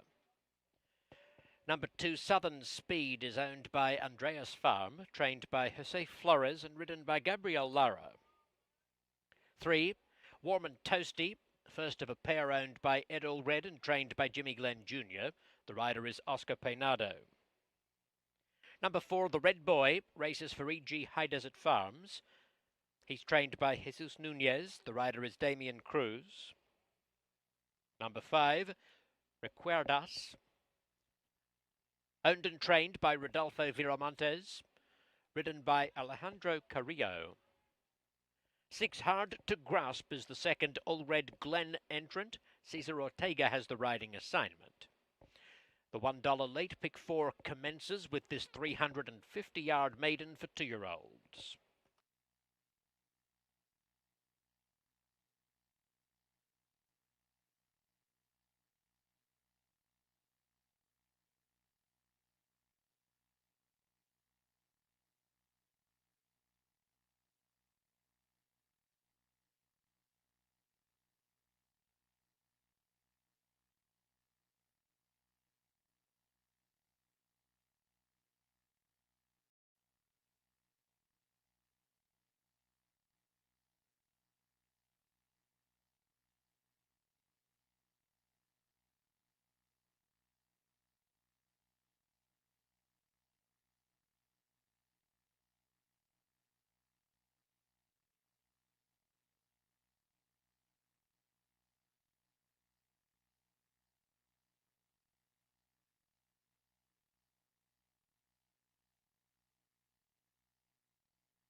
Welcome back to the desk here at Los Alamitos Racecourse. You know me. You know him. You might not know him. Armando Viramontes, how we doing? Good. Good to see you. Yes, sir. I know the circumstances are different, but how you doing since the injury? We're getting there. We're improving a lot every day, so that's good. We just saw your dad saddle winner. They usually, Lindolfo saddle winner. They usually you be riding, Yeah. but Check and Eagle broke well, and she looked sharp. Yeah, she's real fast out of the gate, and if she gets out of the gate in front, it's real hard to catch her. FDD Dynasty Shine, biggest win of your career, at Burke Millen. How's it feeling? I know you're eager to get back and get to the next steps with that mare. Yeah, it's crazy. It's just a dream come true. Yeah, but I think he's in the next fraternity. I won't be riding him, but I'll make it back with him. Your timetable, how many weeks do you think you'll be out? Maybe 4 or 5 more. Because that'll put you out for the next fraternity as well. Yeah. Back in time for the $2 million, though. Yeah. Oh, that's good. Yeah, we'll be back for it. What was the extent of your injury? Vertebrae? Yeah, 3 vertebrae in the mid back and one up in my neck. Everything else looking good? Yeah, feel good. And everything. It's good to see you out here with a smile. That's for sure. Yeah. I know your dad has another couple of entrants, right, coming up. Yeah, he runs one right now, one in the last. What do you What- think of this horse? yeah, what do you- Recuerdas. Because the debut wasn't all that bad, and this one had a pretty good work. Yeah. What do you think he's going to do second time out?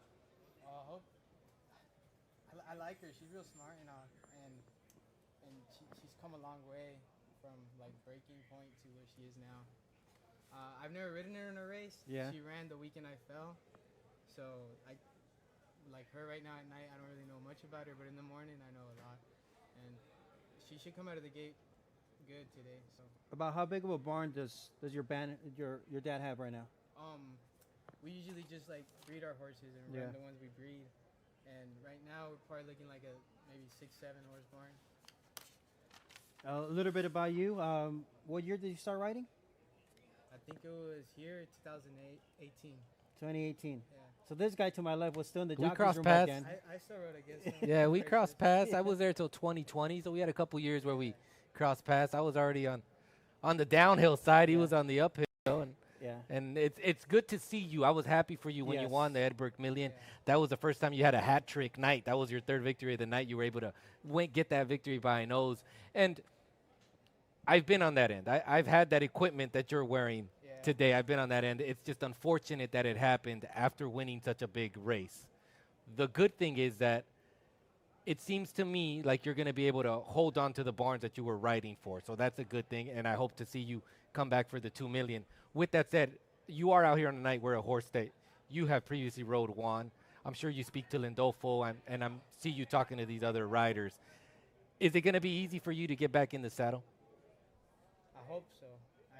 This is my first like Major big injury. injury that's gonna like set me out for a while. So, I feel good. I feel good. I walk a lot, So, I hope it won't be that hard. I've been there. I mean, my first major injury was just the same. You don't know how you're going to react after it happens. But I'm going to tell you the truth. Just seeing you out here is a positive. It's a positive, yeah. Just being able to talk to you is a positive. So I'm going to tell you the truth.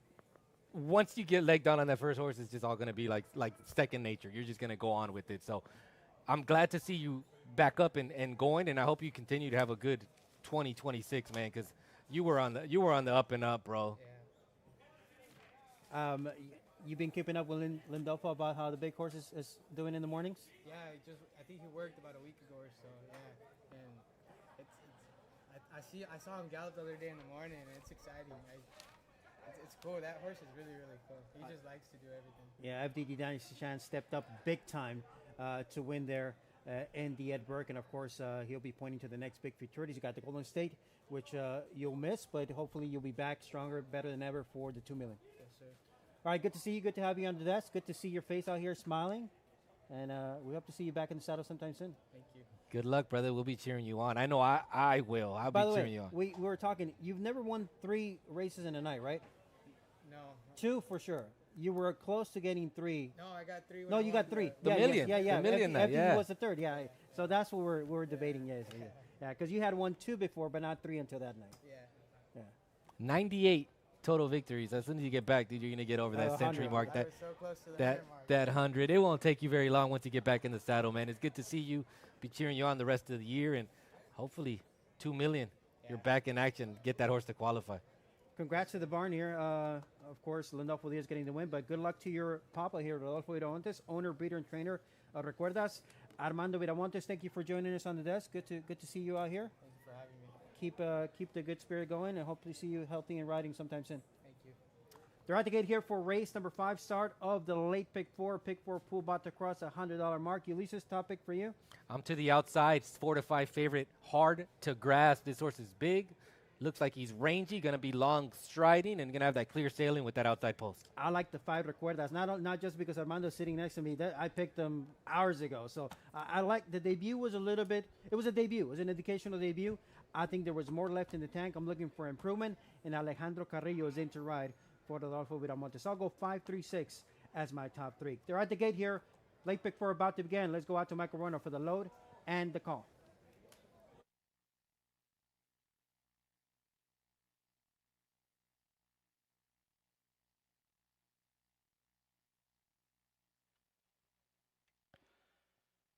They're about to move in.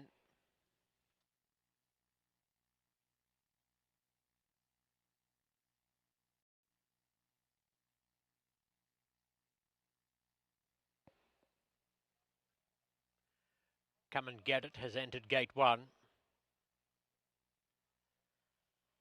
Joined by the Red Boy.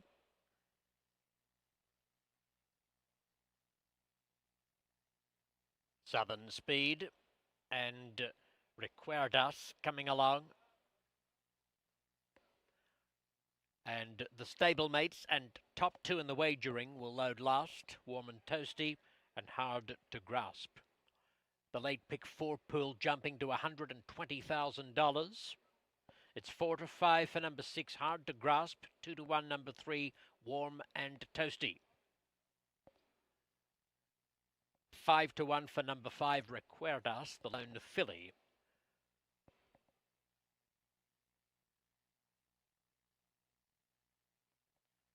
Hard to Grasp, edging forward.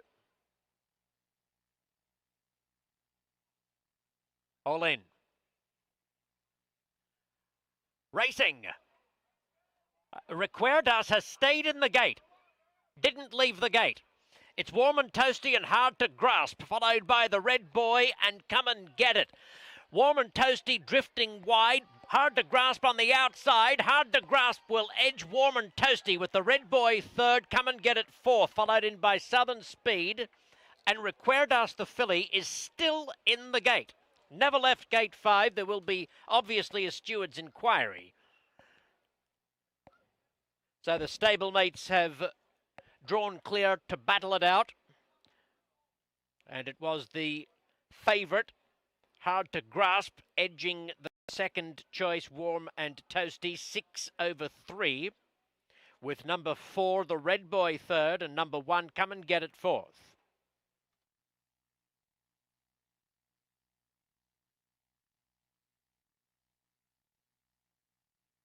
The stewards confirming an inquiry into the non-start of number 5, Recuerdas.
The time, 17.95, 17.95 seconds, with a closing split of 9.73.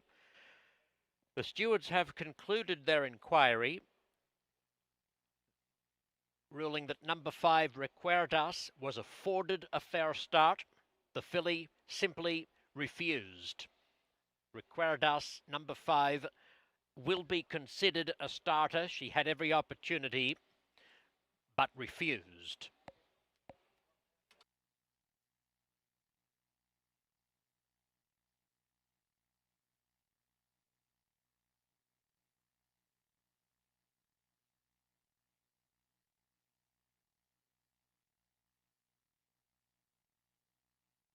The result is now official.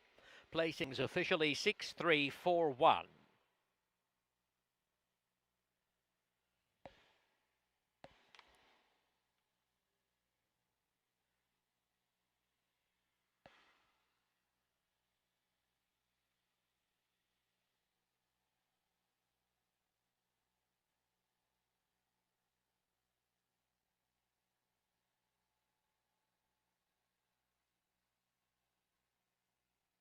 The $1 exacta, $2.90. $1 trifecta, $15.60. 10-cent superfecta, $5.42. The $1 mid-card double pays $6.20. The $1 pick 3, $37.90.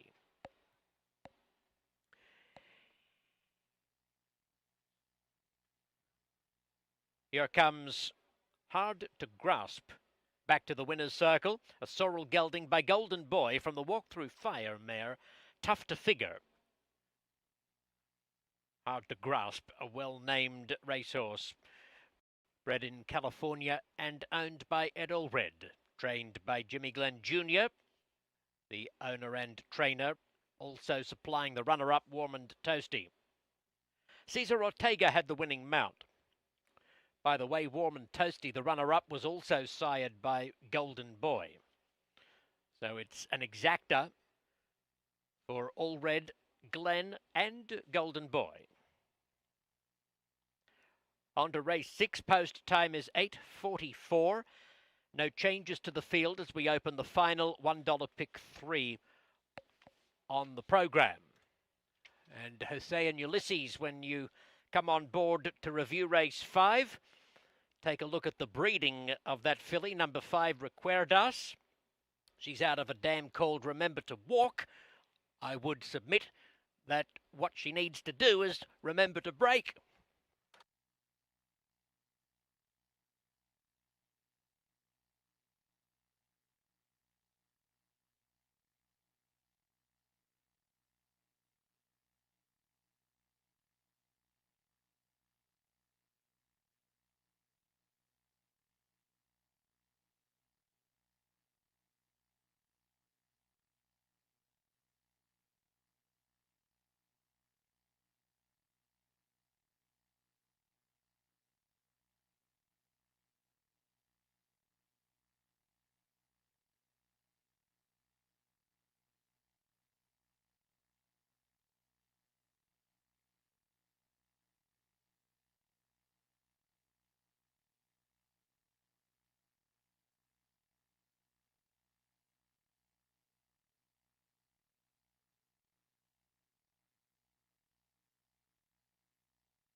Race number 5 now official first leg of the late pick 4. Hard to Grasp. Dr. Red Allred Homered, James Glenn Jr. We were impressed by his size, being a 2-year-old. You can tell in the race, he was just getting warmed up in the last 50 yards. And you said he was big, and he looks big and rangy. But we walked down there when he was coming back. He's bigger than what he looks on TV. Yes. I mean, this horse is all of 17 hands and had that outside post and was able to outrun the stablemate. That is going to be a Jimmy Glenn exacta. It is going to be a Jimmy Glenn exacta. Unfortunately, Recuerdas for Rodolfo Iramonte just stood in the gate. Let's go back and take a look at the start, see exactly what happened. Just didn't leave there. You're going to see post position number 5. That's why there was an inquiry, because Recuerdas just refuses. Refused, yeah.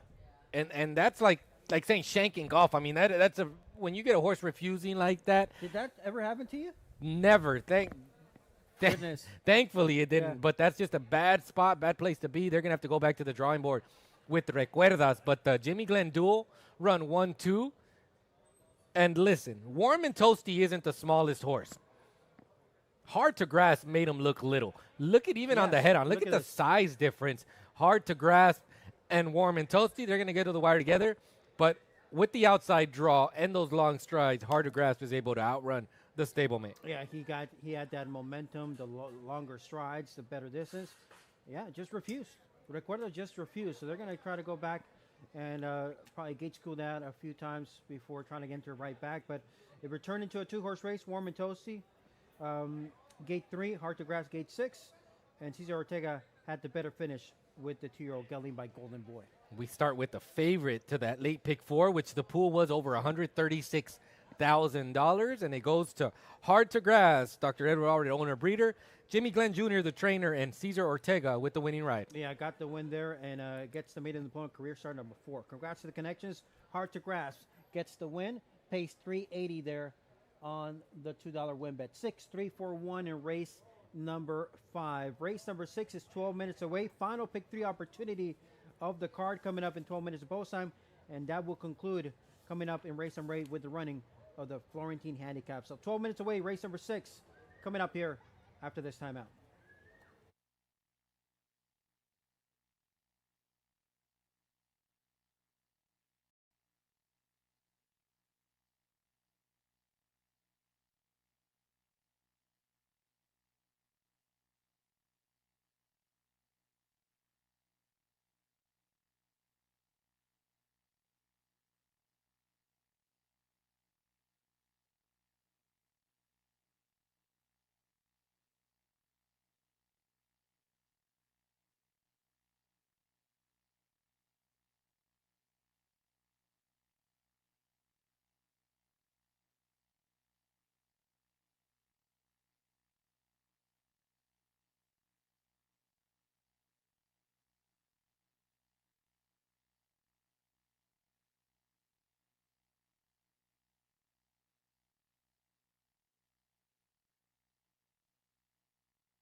Moving on to the track and parading for the 6th. Number 1, AJ Trace of Perry, is owned by Larry and Bobby Rice, trained by Eddie Willis and ridden by Justine Claver. Number 2, Raising Tell, represents Wells Racing. Matt Fales is the trainer. Ruben Lozano has the mount. Sergio Morfine trains a pair, the first of whom is number 3, Smilin' Through the Tears, owned by Carol Cooper and David Carley. The rider is Irving Lara.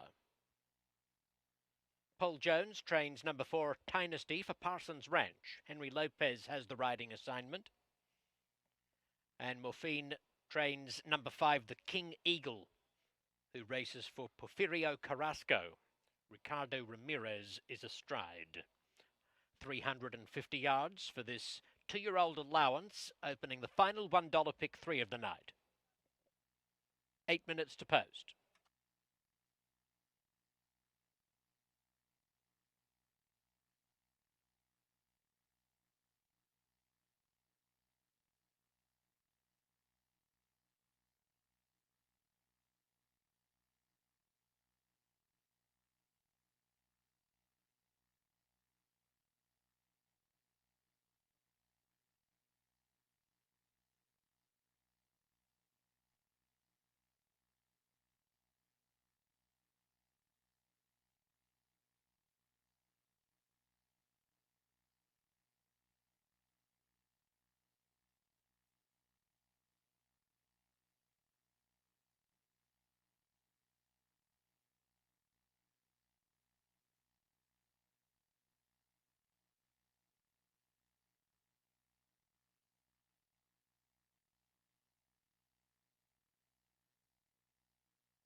Final pick 3 opportunity here of the card. Race number 6, going 350 yards.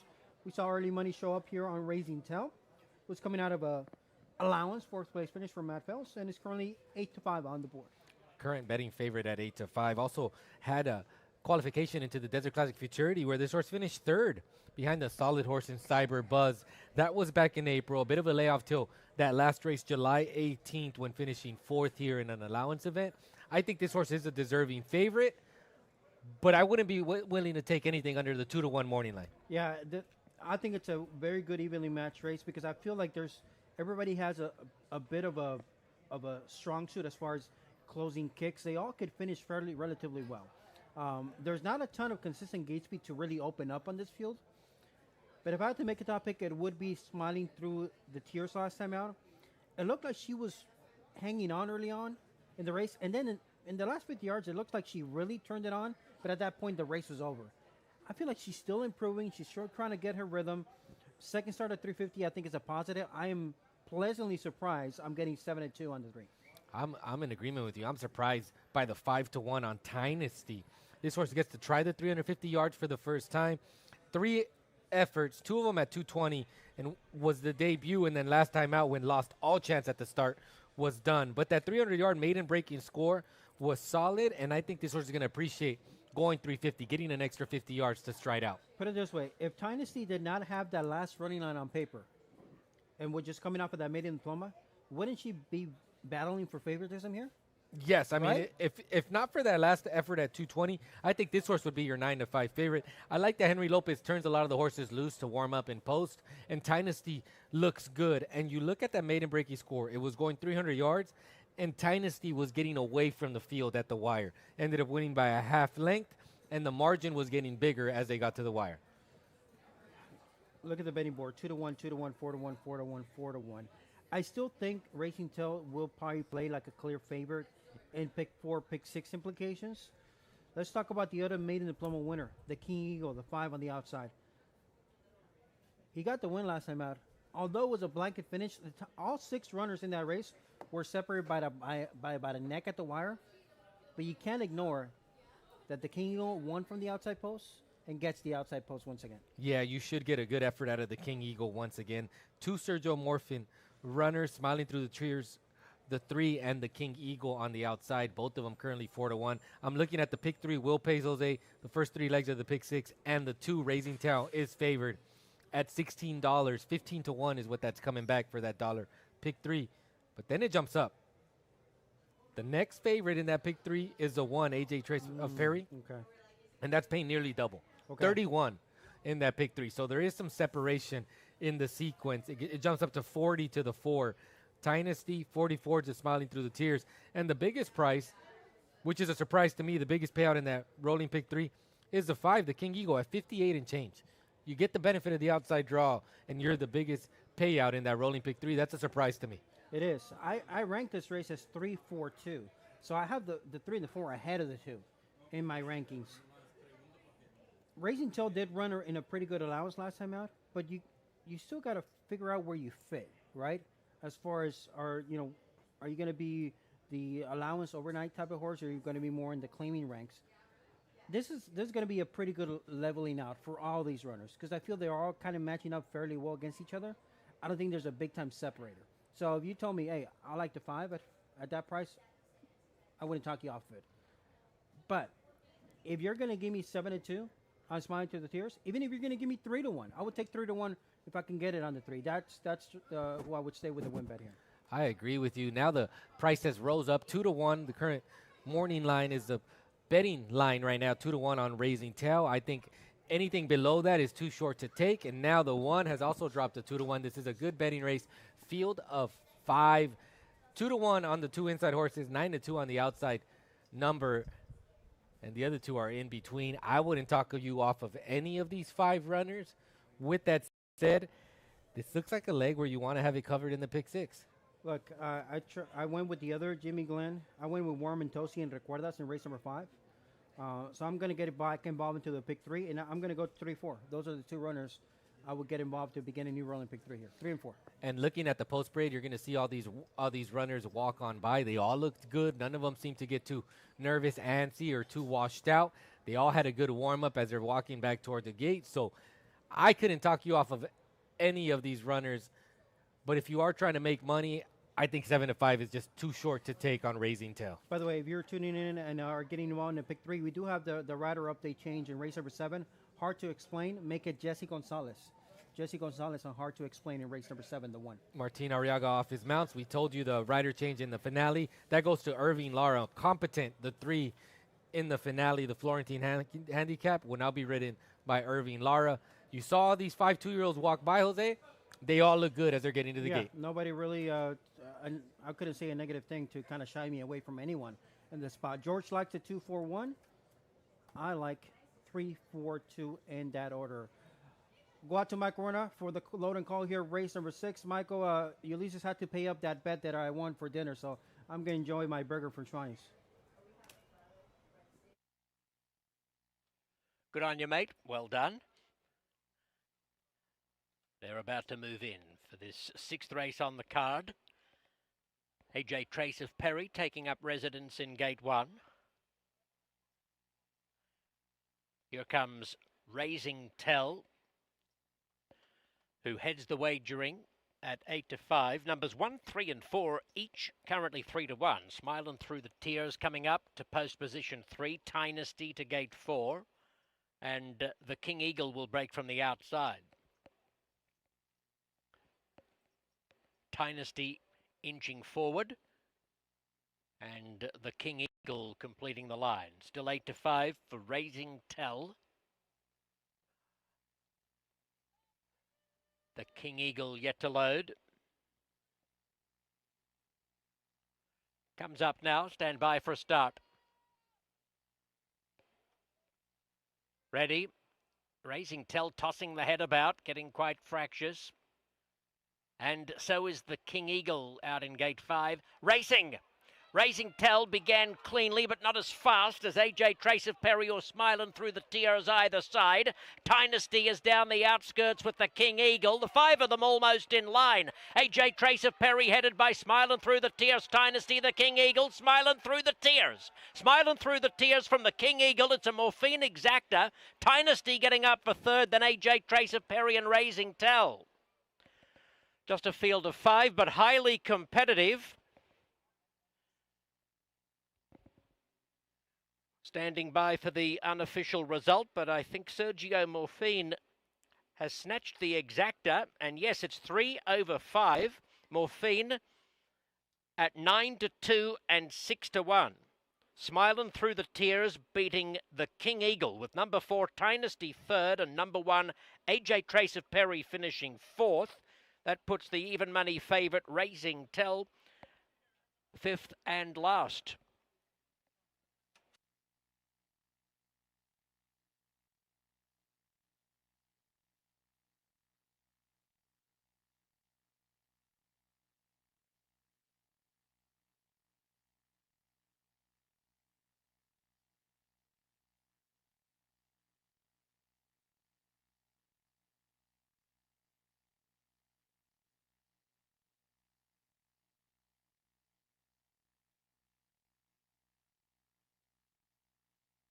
The time 17.97. 17.97 seconds. Closing split 9.71.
The result is official.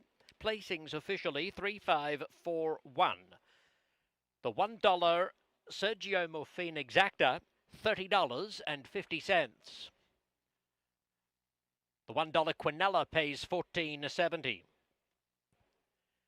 $1 Trifecta, $147.50. The $1 Pick 3, $44.40.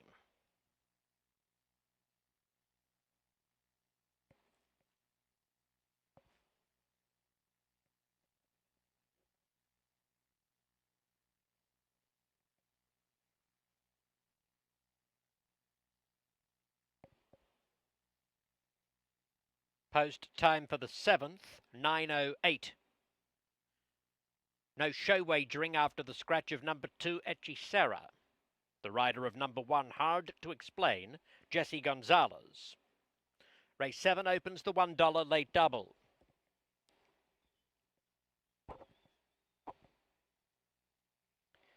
Here comes Smilin' Through the Tears back to the winner's circle. A bay filly by separate interest from A Better Reason, who's by Good Reason SA. Smilin' Through the Tears was bred in California by John and Carol Cooper, is part owned by Carol with David Carley. Irving Lara, the winning jockey, Sergio Morphine, the winning trainer, and supplier of the Exacta horse to boot.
11 minutes to post for the 7th race.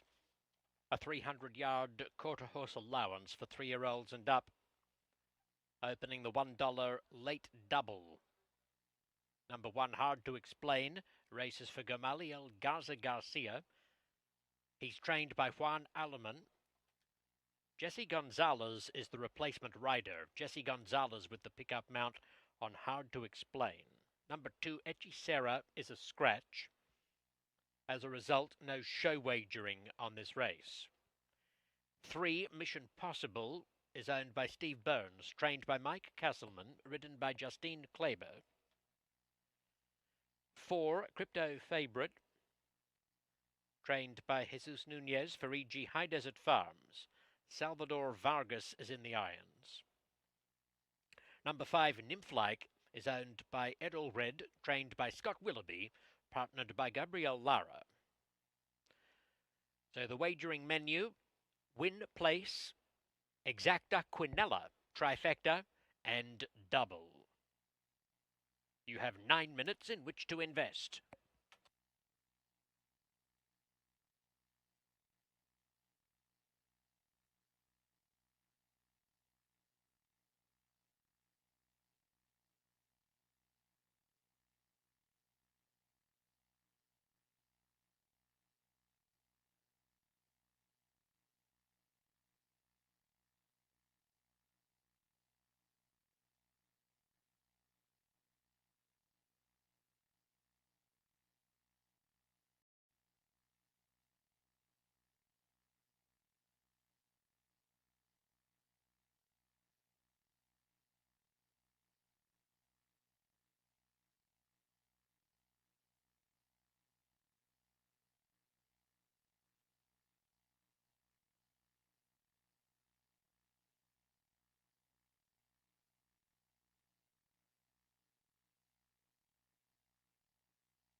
Eight minutes away to race number 7. There's 2 races left. You know what time it is. Late daily double time. We'll talk about that. But let's recap that race number 6, Flying Through the Tears.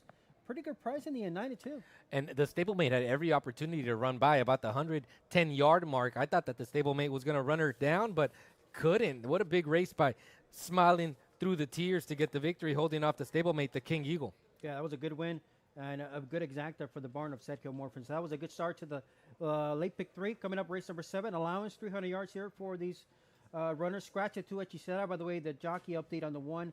Jesse Gonzalez replacing Martina Rega.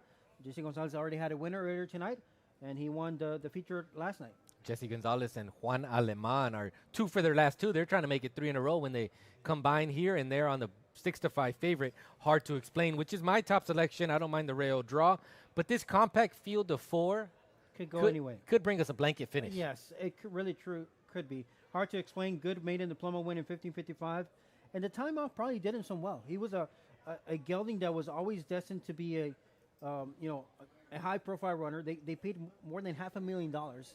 Obviously, he didn't pan out to be to that potential as a 2-year-old. But I mean, anytime you can break your maiden with 15:55, things definitely are turning in the right direction. And that's what you want to see. The last 2 efforts of Hard to Explain's career have been his best efforts. Missed by a nose, 2 back, and then got the victory off the slight layoff. And this horse really took a step forward last time out. Broke well and was able to inch away late, end up winning by a half length. But the clocking speaks for itself. 15:55. Yeah. Anywhere near that, once again tonight, will get him in the winner's circle for the second time. I think the gate speed goes to the 1 and the 3, Mission Possible, who broke the clock in 15:59. And you know, anything out of that mama I've been chasing, Bartiromo, right? So she got the win. Justine has been aboard, has broken on top in the last 2 starts. You got to respect that clocking, but now you're drawn immediately next to Hard to Explain, who broke very well last time out as well. I think that helps Mission Possible because you get the benefit of being just outside of the horse that looks to be quick out of the gate. I think that can only help you chase and hope to run down late. But I say that chase, maybe not, because Justine Clavers Yeah. gets these horses out of the Yes, gate in good so order. well. So I think they can hook up in their own little match race on the inside, being that the 1 and the 3. Hard to explain in Mission Possible. Nymph like with that tremendous pedigree, homebred for Dr. Ed Allred out of Nymph. Nymphette comes to mind. Lots of good siblings out of that, productive siblings out of that mare and that crossing specifically. She showed some ability right at the beginning of her career and then kind of went into a low where she wasn't really breaking all that well. She drew the outside post last time out. Even fifth. Outside post once again. And she's getting betting support at 5-2 right now. And I think it's because of the outside draw. And one thing about Nymph, like, she always looks good in post. She looks flighty. She looks quick. And once again, you see her there on the screen. She just looks like she'll be very responsive to Gabriel Lara. With that said, horses that look like this, that look quick, look flighty, you'd expect them to get out of the gate in better order. Yes. She has yet to do that. So Gabriel Lara really knows her, and he's really going to have to get the best out of her if he wants to outrun this field. Yeah, fractious, broke through the gate, bit slow. It's been some excuse starts for the 5. So it's hard to trust that she can put good back-to-back races together. Crypto Favorite is the other runner we haven't talked about. That is for EG High Desert Farms. Was the betting favorite, the beaten favorite last time out, and was the second start with Lasix last time out. Going to get Lasix for the 3rd time. Last out, I didn't really find an excuse. That 3rd place finish, 2 back, a bit of a bump at the start, got out kicked, but still finished 3rd. Last time out, thought I had clear sailing, drew the outside, and just didn't fire. I don't know what to make of Crypto Favorite. 7-2 currently on the board. I just don't know what effort you're going to get out of this horse. If he was coming out of into this race with that form from October and September, it would be a different story, I think, as far as the wagering. I don't know. I can trust what kind of effort I'm going to get out of him. Even if he'd come into this race off that effort 2 back, because last time out she was bet down off that effort. She was actually the betting favorite, drew the outside, and just didn't fire. So I'll take a stand and I'll pass. If Crypto Favorite runs an A game and beats me, that's okay, by all means. But I cannot trust this horse's form. Any reservations about Mission Possible being a filly trying to beat the boys here? No, not at all. The consistency's there. 13 career starts. You're getting 9 of them in the trifecta. And of those 9 in the trifecta, the last 7 races, she's been 3rd or better, including the maiden breaking score last out. So I don't mind it at all. I think she's consistent, and I think she's drawn well next to the 7-5 favorite. Well, late daily double time. So let's talk about race number 8. Maybe construct a late double. I like the 1 and 3 here. So I would double up 1-3 in the first leg. And then race number 8 will be the running of the Florentine handicap, 350 yards for the fillies and mares, 3-0s and up there. Crow Happy Wagon is the 3-1 morning line favorite on the rail. I would try to beat Crow Happy Wagon. I like Terrafina. And even the layoff running line of Monball. I just think she's always been a filly that I think would love once she gets to 350 and even 400, excuse me. She hasn't had many opportunities going 350. I know the layoff is a concern, but I like her closing kick. So I like the 2 and the 6 in the featured event. Tell you what, these doubles are paying well. The 1-2 double, that's going to come back 12. The 1-6, 26. The 3-2 double, that comes back 18. A 3-6, 35. The lowest payout in the double would be a 1-1, which is what I like. Okay. And that's coming back 9-1 at the moment, Jose. $10 on that double. By the way, any reservation about the rail with Crow Happy Wagon? No, not at all. My reservation is the layoff, but the works look good. I like the spacing in the works, and I just think she has a class edge over the field in the finale. So the Florentine handicap field of 9, and mentioned that update in race number 8, the featured event, competent at 3. Make it Irving Lara. Irving Lara picking up the mountain competent for the barn of Mike Castleman coming up in race number 8, the Florentine handicap. This quartet, field of 4, heading to the gate here for the start of the late double. Any body language here that you've seen that it's negative or extra positive? No, not at all. I think they all look good. I mean, Nymph like on the screen always looks good in post. She looks like she'd just be cat-like, very quick out of there, but she has yet to get out in good order. She has the benefit of the outside draw. Let's see if that helps. But no negatives in this quartet. I think they all warmed up well. I think they all look good as they're walking behind the gate. They're at the gate here for race number 7, late daily double time, exacta, trifecta, quinella wagering. Also available here for race number 7. Let's go out to Michael Runer for the load and the call. Interesting dynamic, fellas, in the jockey title race because with Justine Kleber's triple last night, she pulled within one of Martine Arriaga at the top of the standings. Arriaga was listed to ride this favourite, hard to explain, number 1, but is indisposed tonight. Justine has the mount on number 3, Mission Possible, who is the second wagering choice. So a win by Kleber on Mission Possible would pull her level with Arriaga atop the standings. Justine has one more mount tonight in the stakes race. She's on number 7, Fairly Flyin'. And also of interest is the replacement for Arriaga on hard to explain in this race. Jesse Gonzalez, fresh off his stakes triumph, his first ever stakes win last night for Juan Alaman, comes back and wins a race earlier on tonight's card and has a chance for an encore with hard to explain. So there's a bit going on with some riding engagements in this race. All locked away, they're about to break. Even money number 1, hard to explain. Set. Oh, Crypto favourite burst through the front of gate 4. He was immediately brought under control, went just about 3 strides. That was a pretty forceful ejection from the gate. Crypto favourite, he made a lunge and fairly burst through the gate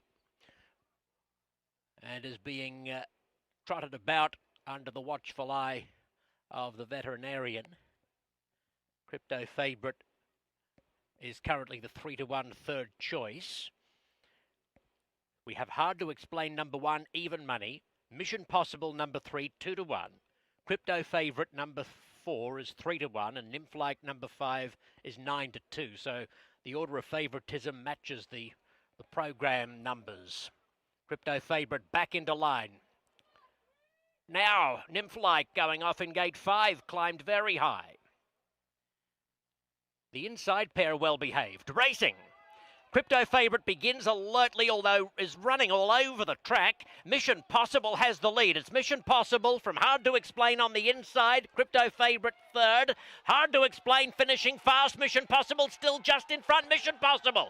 Edge is hard to explain. Crypto favourite might have been able to beat them both, but was unable to keep a straight course at any juncture, and Nymphlike trailed them home.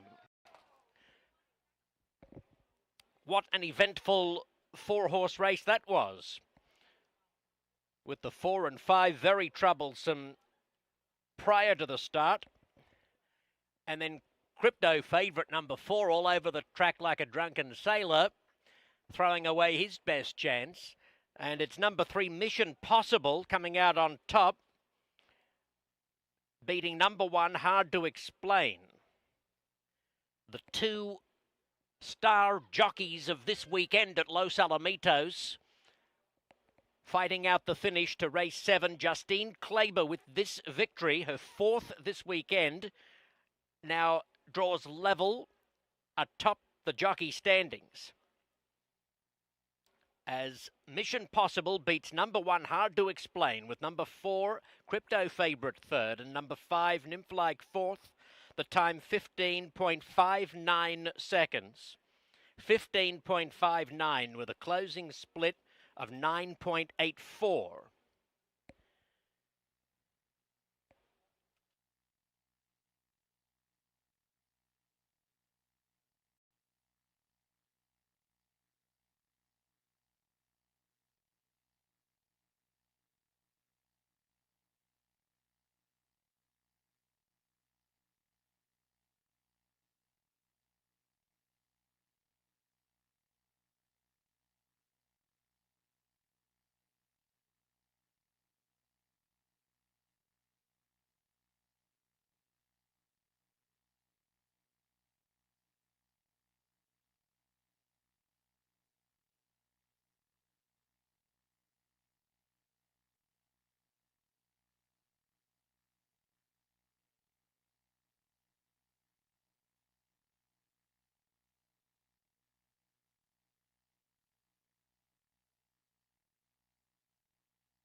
The result is official. Placings officially 3-1-4-5.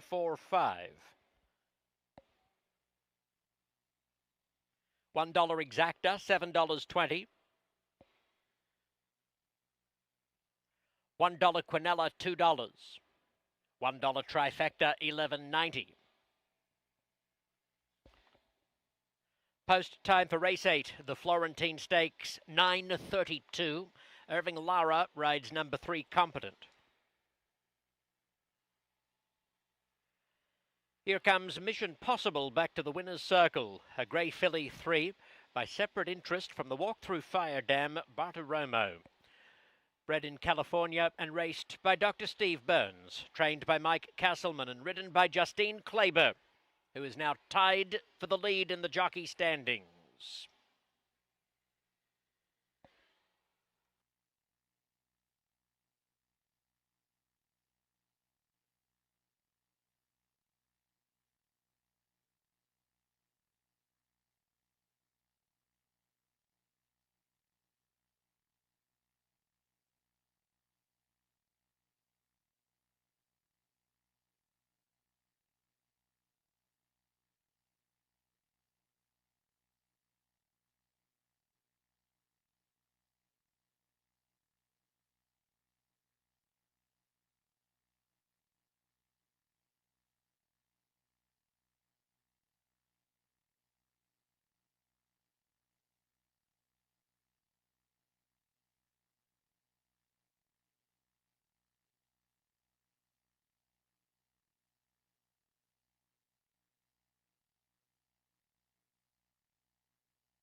Well, the dam that keeps on giving, and that is Bartiromo, the dam of Mission Possible. Justine Kleber, Mike Castleman, back-to-back wins now for the 3-0 filly. She got out of the gate in good order once again. And we couldn't say the same about Hard to Explain. Hard to Explain drifting inward, giving some difficulty to Jessie Gonzalez. And I think that ultimately cost her the victory. If she had got out of the gate in good order, it would have been a horse race. But when she didn't, she was playing chase every stride. I think that cost the gelding, by the way, the gelding on the inside. The race. Mission Possible, the filly beats the boys here. Let's go back and take a look at the start of this 300-yard event allowance that was the beginning of the late double. Mission Possible in gate number 3. Hard to Explain in gate number 1. It was a fair break for all 4, but the lugging in of Hard to Explain definitely cost him the race. And you could see it. You could see it. Look at the separation between these horses that were drawn side by side. Hard to Explain broke well, but then he just decided to lug inward a little bit. I thought Jessie Gonzalez did a great job trying to correct, but it was just a little too much. He had to take some of that forward momentum away to make the correction. You're going to get a good sight of it here. Watch this horse break straight, and then all of a sudden you see him wanting to lug inward a little bit, corrected by Jessie Gonzalez. I just think he took a little bit of the forward momentum away, and at this point, Mission Possible has too big of a lead to make up. Yeah, and I know the angle could be deceiving, but the one looked like made up a significant amount of ground. We'll see if we have the drone shot here, but that's what it looked like. Like, Hard to Explain was finding that rhythm, but the early part of the race cost him the race. Here's a drone shot. Here's the overhead shot here. Mission Possible, Justine Kleber, get out of the gate in good order. And at this point, you lose a good half length, maybe 3/4 of a length, and now you're playing chase, and it's a 300-yard event. That's the key as well. 350 yards, might have been a difference, but at 300, hard to make up the ground. Hard to Explain made up that 3/4 of a length.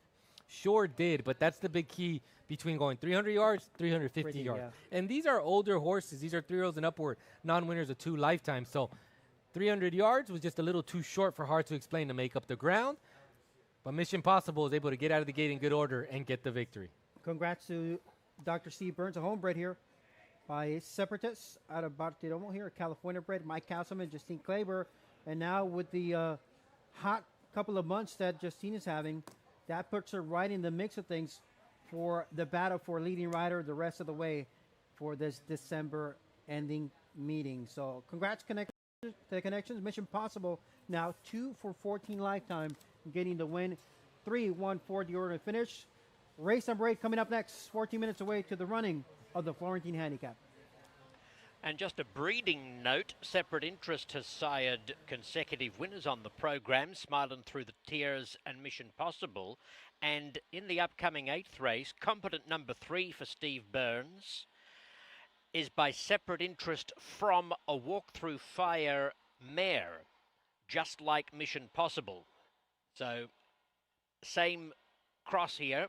Mission Possible, the 7th race, and Competent race 8, both by Separate Interest, with Walk Through Fire as the dam sire.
Ladies and gentlemen, we have a gatework to show you for race 8. Number 8, Val Baby, was the inside horse in this 220-yard drill on July 25. She came away with no issues, albeit slightly behind El Poderoso. Val Baby continued on a straight path before getting crowded by her rival. Horse and rider responded to the lack of space by pulling away from the competition, continuing confidently to win the drill in a rapid 12 seconds flat.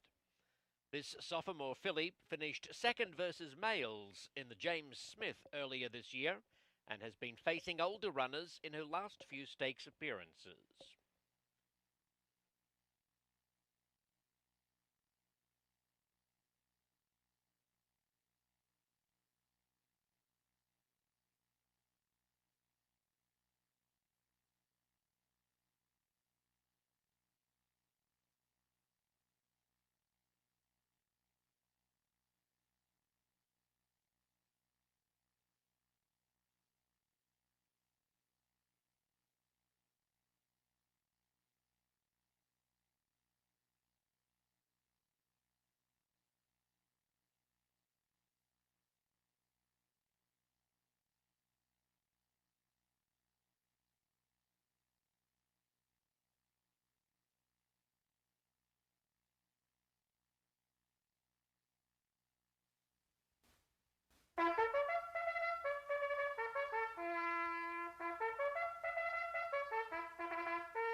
9 minutes to post for tonight's feature race, the Florentine Stakes. For fillies and mares 3 and up at 350 yards. One jockey change. Irving Lara jumps aboard number 3, Competent. Post time is 9 minutes away.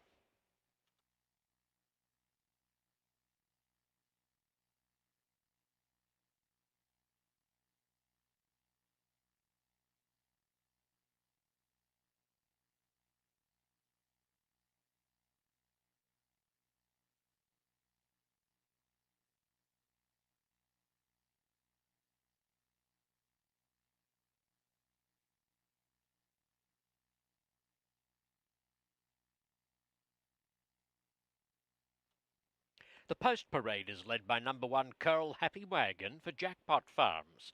Kristen Watanabe is the trainer and Rodrigo Vallejo is the rider. Number 2, Terrafina, represents M&G Farms. Valentin Zamudio is the trainer. Ruben Lozano has the mount.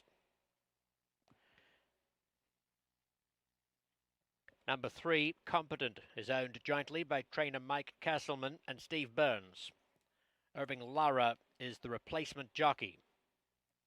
4, Powerful Wise Lady for Parsons Ranch is trained by Paul Jones and ridden by Henry Lopez.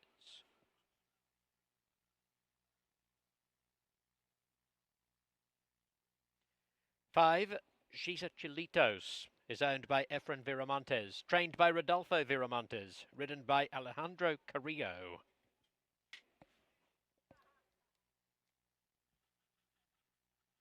Number 6, Mumbal, raced by E.G. High Desert Farms, is prepared by Jesus Nunez. Gabriel Lara is entrusted with the mount.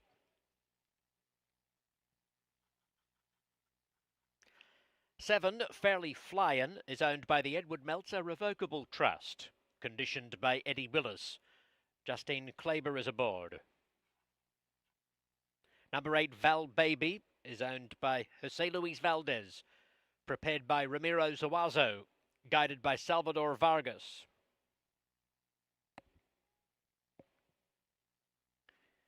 9, Joe Lee races for Ramiro Guerrero and Adolfo Perez. Elena Andrade is the conditioner. Rodrigo Aceves will do the steering.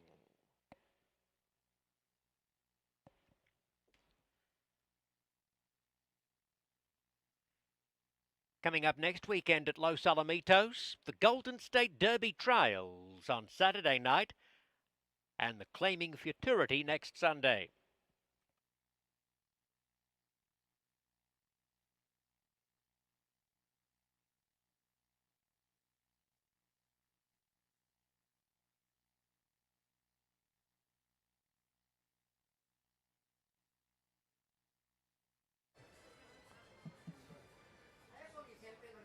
It's a very good match field here. Field of 9 for the running of the Florentine Handicap. Purse of 25,000 to close out a Sunday night of racing right now. How about this money on Joe Lee showing up on the outside? 5-1 morning line, your current 9-5 favorite, and I'm digging the odds on this rail runner, Curl Happy Wagon.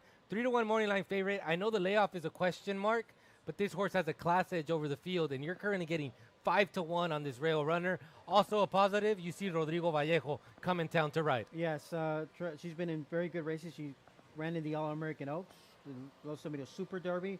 So a lot of back class there with Curl Happy Wagon. I went with Terrafina as my top pick at gate number 2. Valentin Zamudio, Ruben Lozano. She's been very consistent. She hasn't tabbed a lot of wins in her resume, but she's been in some pretty important races. And I tell you what, you are loyal to Terrafina because you've been on this horse all 19 of her Pretty career much, yes. starts. Yes. And now in this stake, I think she's perfectly drawn just outside of what I believe is the best horse in the race, Curl Happy Wagon. I think Terrafina can hook up and make it a horse race with this rail runner. I'll tell you what, Chris Wade is giving the 8, the top pick. That is Val Baby. The local workout on July 25th was sharp. Good workout. Let's see what she does here off a little bit of a break. And also, she hasn't been able to break out of the gate consistently. That's been her main nemesis. And that is true. She has trouble getting out of the gate. She's drawn to the outside, which will help. And Chris Wade is taking a swing. Val Baby currently 10-1 on the board. If you're looking for a price, well, middle kind of price, I would give you Moonball, the 6. She's been a filly that ever since she started working and in her debut, I wrote down wants more distance. Will get better with the distance, and she's only had 7 starts, 3 wins. If you notice, all of those wins have been by rallying. Even last time out, she rallied from last to get it for the win. She hasn't raced since December. It's a lengthy layoff, but I think she's gonna love going 350 tonight. A horse that I like to tab here underneath is going to be the 4, Powerful Wise Lady, making the second start off of the layoff. Had been out from November 30th, which is the Derby Trials, to July 11th, and had a solid second place finish, going 350 yards. Second off of a layoff, I think you should see a better effort than that 1787 clocking that Powerful Wise Lady gave you last time. Keep an eye for this 4 horse to finish underneath in the trifectas and superfectas. By the way, she's one that was a runner-up in the Grade 1 Los Alamitos Oaks in 2025. Yeah, and you see the running lines. I mean, she's had some layoff lines, and this is the second off of a layoff. I think this is a plus. I like the 8-1, just what is the morning line on Powerful Wise Lady. I would include this horse underneath. Anything did you see in the post parade and the warm-ups that kind of shied you away or upgraded anyone? I like the warm-up by the 1, Curl Happy Wagon. I like the way she looks. I also like Moonball. I love that they kick these horses loose, especially off of a layoff. Yeah. Make sure this horse is sharp and ready to leave the gate, because she hasn't been at the races since December 7th, and she's already a horse that has trouble getting out of the gate. So give her a good, aggressive warm-up. That's exactly what Gabriel Lara is doing. By the way, we picked at the Pick 6 Whoop Page. There's only one carrier possibility, right? And that comes to the 3, Competent. So Competent will be a double carryover, because we came into tonight with the carryover. Competent will be a carryover, and the will pays are juicy. $4,000, the lowest will pay that comes to the 1, Curl Happy Wagon. $6,100 and change to the 2, Terrafina, and then it jumps up to double that to the 7, 8, and 9. The 3 outside runners comes back over $12,200 each of those. All right, just some very attractive payouts here in the Pick 6 with the carryover leading into tonight's card. What's the doubles coming back to my 2 runners, the 2 and the 6? The double coming back to the 2 is 17 and change, to the 6, 45.50.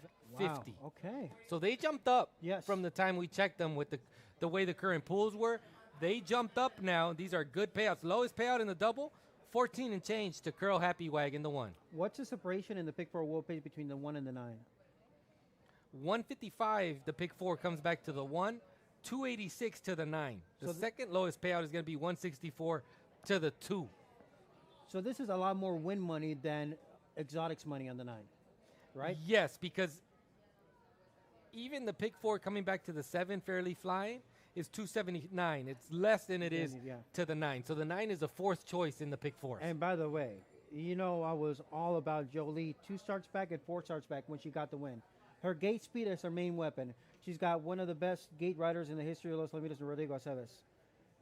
But that extra, the 50 yards, the 350 here tonight against this caliber of fillies is really going to be testing her. It sure is, but if anybody could do it, it's going to be Rodrigo. And he gets the outside draw. Yeah. I think that's why this horse is attracting For the sure. money. Outside draw, Rodrigo Aceves, and you look at that race 2 back. 1773 was the final clocking, and where was Jolie drawn? To the outside. Yes. Chris likes the 8. I like the 2. You like the 1. And those are your 3 selections in that order 2, 6, 1. It's a nice trifecta, because now you're getting 4-1 on the 2, 9-1 on the 6, and 4-1 as well on the 1. If it were me, I think the win bet for me would be on Curl Happy Wagon if it stays here at 4-1. That's going to do it for us here on the desk tonight. Thank you for joining us. George likes the 2 as well. Terrafina on top, 271 for game. Next week, we got the Golden State Derby trials, and we also have the running of the Los Alamitos Claiming Futurity. That is Saturday to the trials and Sunday for the Claiming Stakes Futurity. Thank you for joining us. Michael, take it away. Running of the Florentine Handicap coming up next. Thanks very much, Jose and Ulysses. Another fine job by you gents. And they are about to load for this 9-horse feature. A very open handicapping puzzle. Coming up into the gate, Curl Happy Wagon with a flipping halter. Terrafina ready with Competent. She's at Cholitos, and Mumbal are already in the gate, and Powerful Wise Lady joins them. So 2/3 of the field is in. They're loading very efficiently. Fairly Flying coming along. And that will leave Val Baby and Joe Lee. Joe Lee was up there a bit early, doing some schooling in the gate. Took a lot of early money and still has a very flimsy grip on favouritism. In fact, has just lost outright favouritism. Joe Lee's out to 7-2, the same odds as Curl Happy Wagon and Terrafina. 1, 2, and 9 co-favourites. Ready to go. Racing. And one of the first to show is Val Baby. Joe Lee, Curl Happy Wagon going very fast from Fairly Flying. Curl Happy Wagon with brilliant acceleration along the inside takes a clear lead in the Florentine. And it's a dazzling 4-year-old debut for a class mare. Curl Happy Wagon winning from either Fairly Flying, Val Baby or Joe Lee.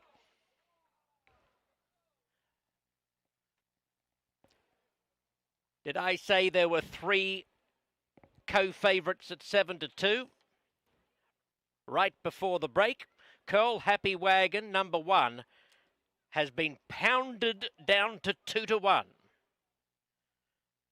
2-1, the closing odds for Curl Happy Wagon, who proved head and shoulders above the opposition to win the Florentine Stakes by a clear margin with a fast closing split of 9.51 seconds. 3-way photo for second and third among the outside trio. Fairly Flying, Val Baby and Joe Lee, but none of them could hold a candle to Curl Happy Wagon.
Second is 7, Fairly Flying. Third, 9, Joe Lee. Fourth, 8, Val Baby. 1798 in the time of 17.651 seconds. 17.651. Closing split 9.51.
The result is official.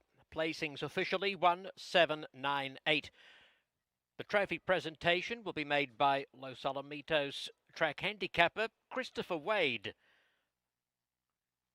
Chris will be visiting the racebook at Commerce Casino next Saturday. If you happen to be in the area, Chris Wade will be at the racebook at Commerce Casino next Saturday evening. He'll have some Los Alamitos hats to give away, and he'll be sharing some of his handicapping pearls of wisdom. Curl Happy Wagon taking the Florentine Stakes for Jackpot Farms. Kristen Watanabe, the trainer of this now 4-year-old brown mare, by Favourite Cartel from the PYC Paint Your Wagon Dam, Curl's Happy Wagon, a former top flight performer on the track. Curl Happy Wagon, ridden by Rodrigo Vallejo. She was bred in Oklahoma by Herd Ranch, Michael Herd. Curl Happy Wagon, running for the first time since last November's Super Derby, taking her career record to 6 wins and 4 minor placings from 13 starts. Again, Christopher Wade with the trophy presentation.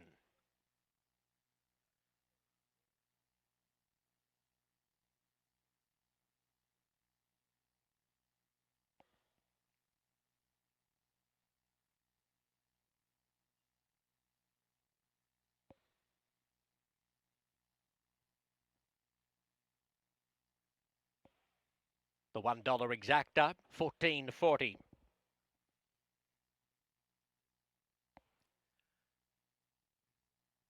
The $1 trifecta, 76.30.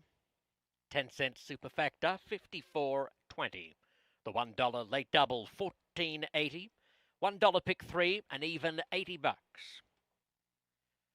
The $1 late pick 4 returning $155.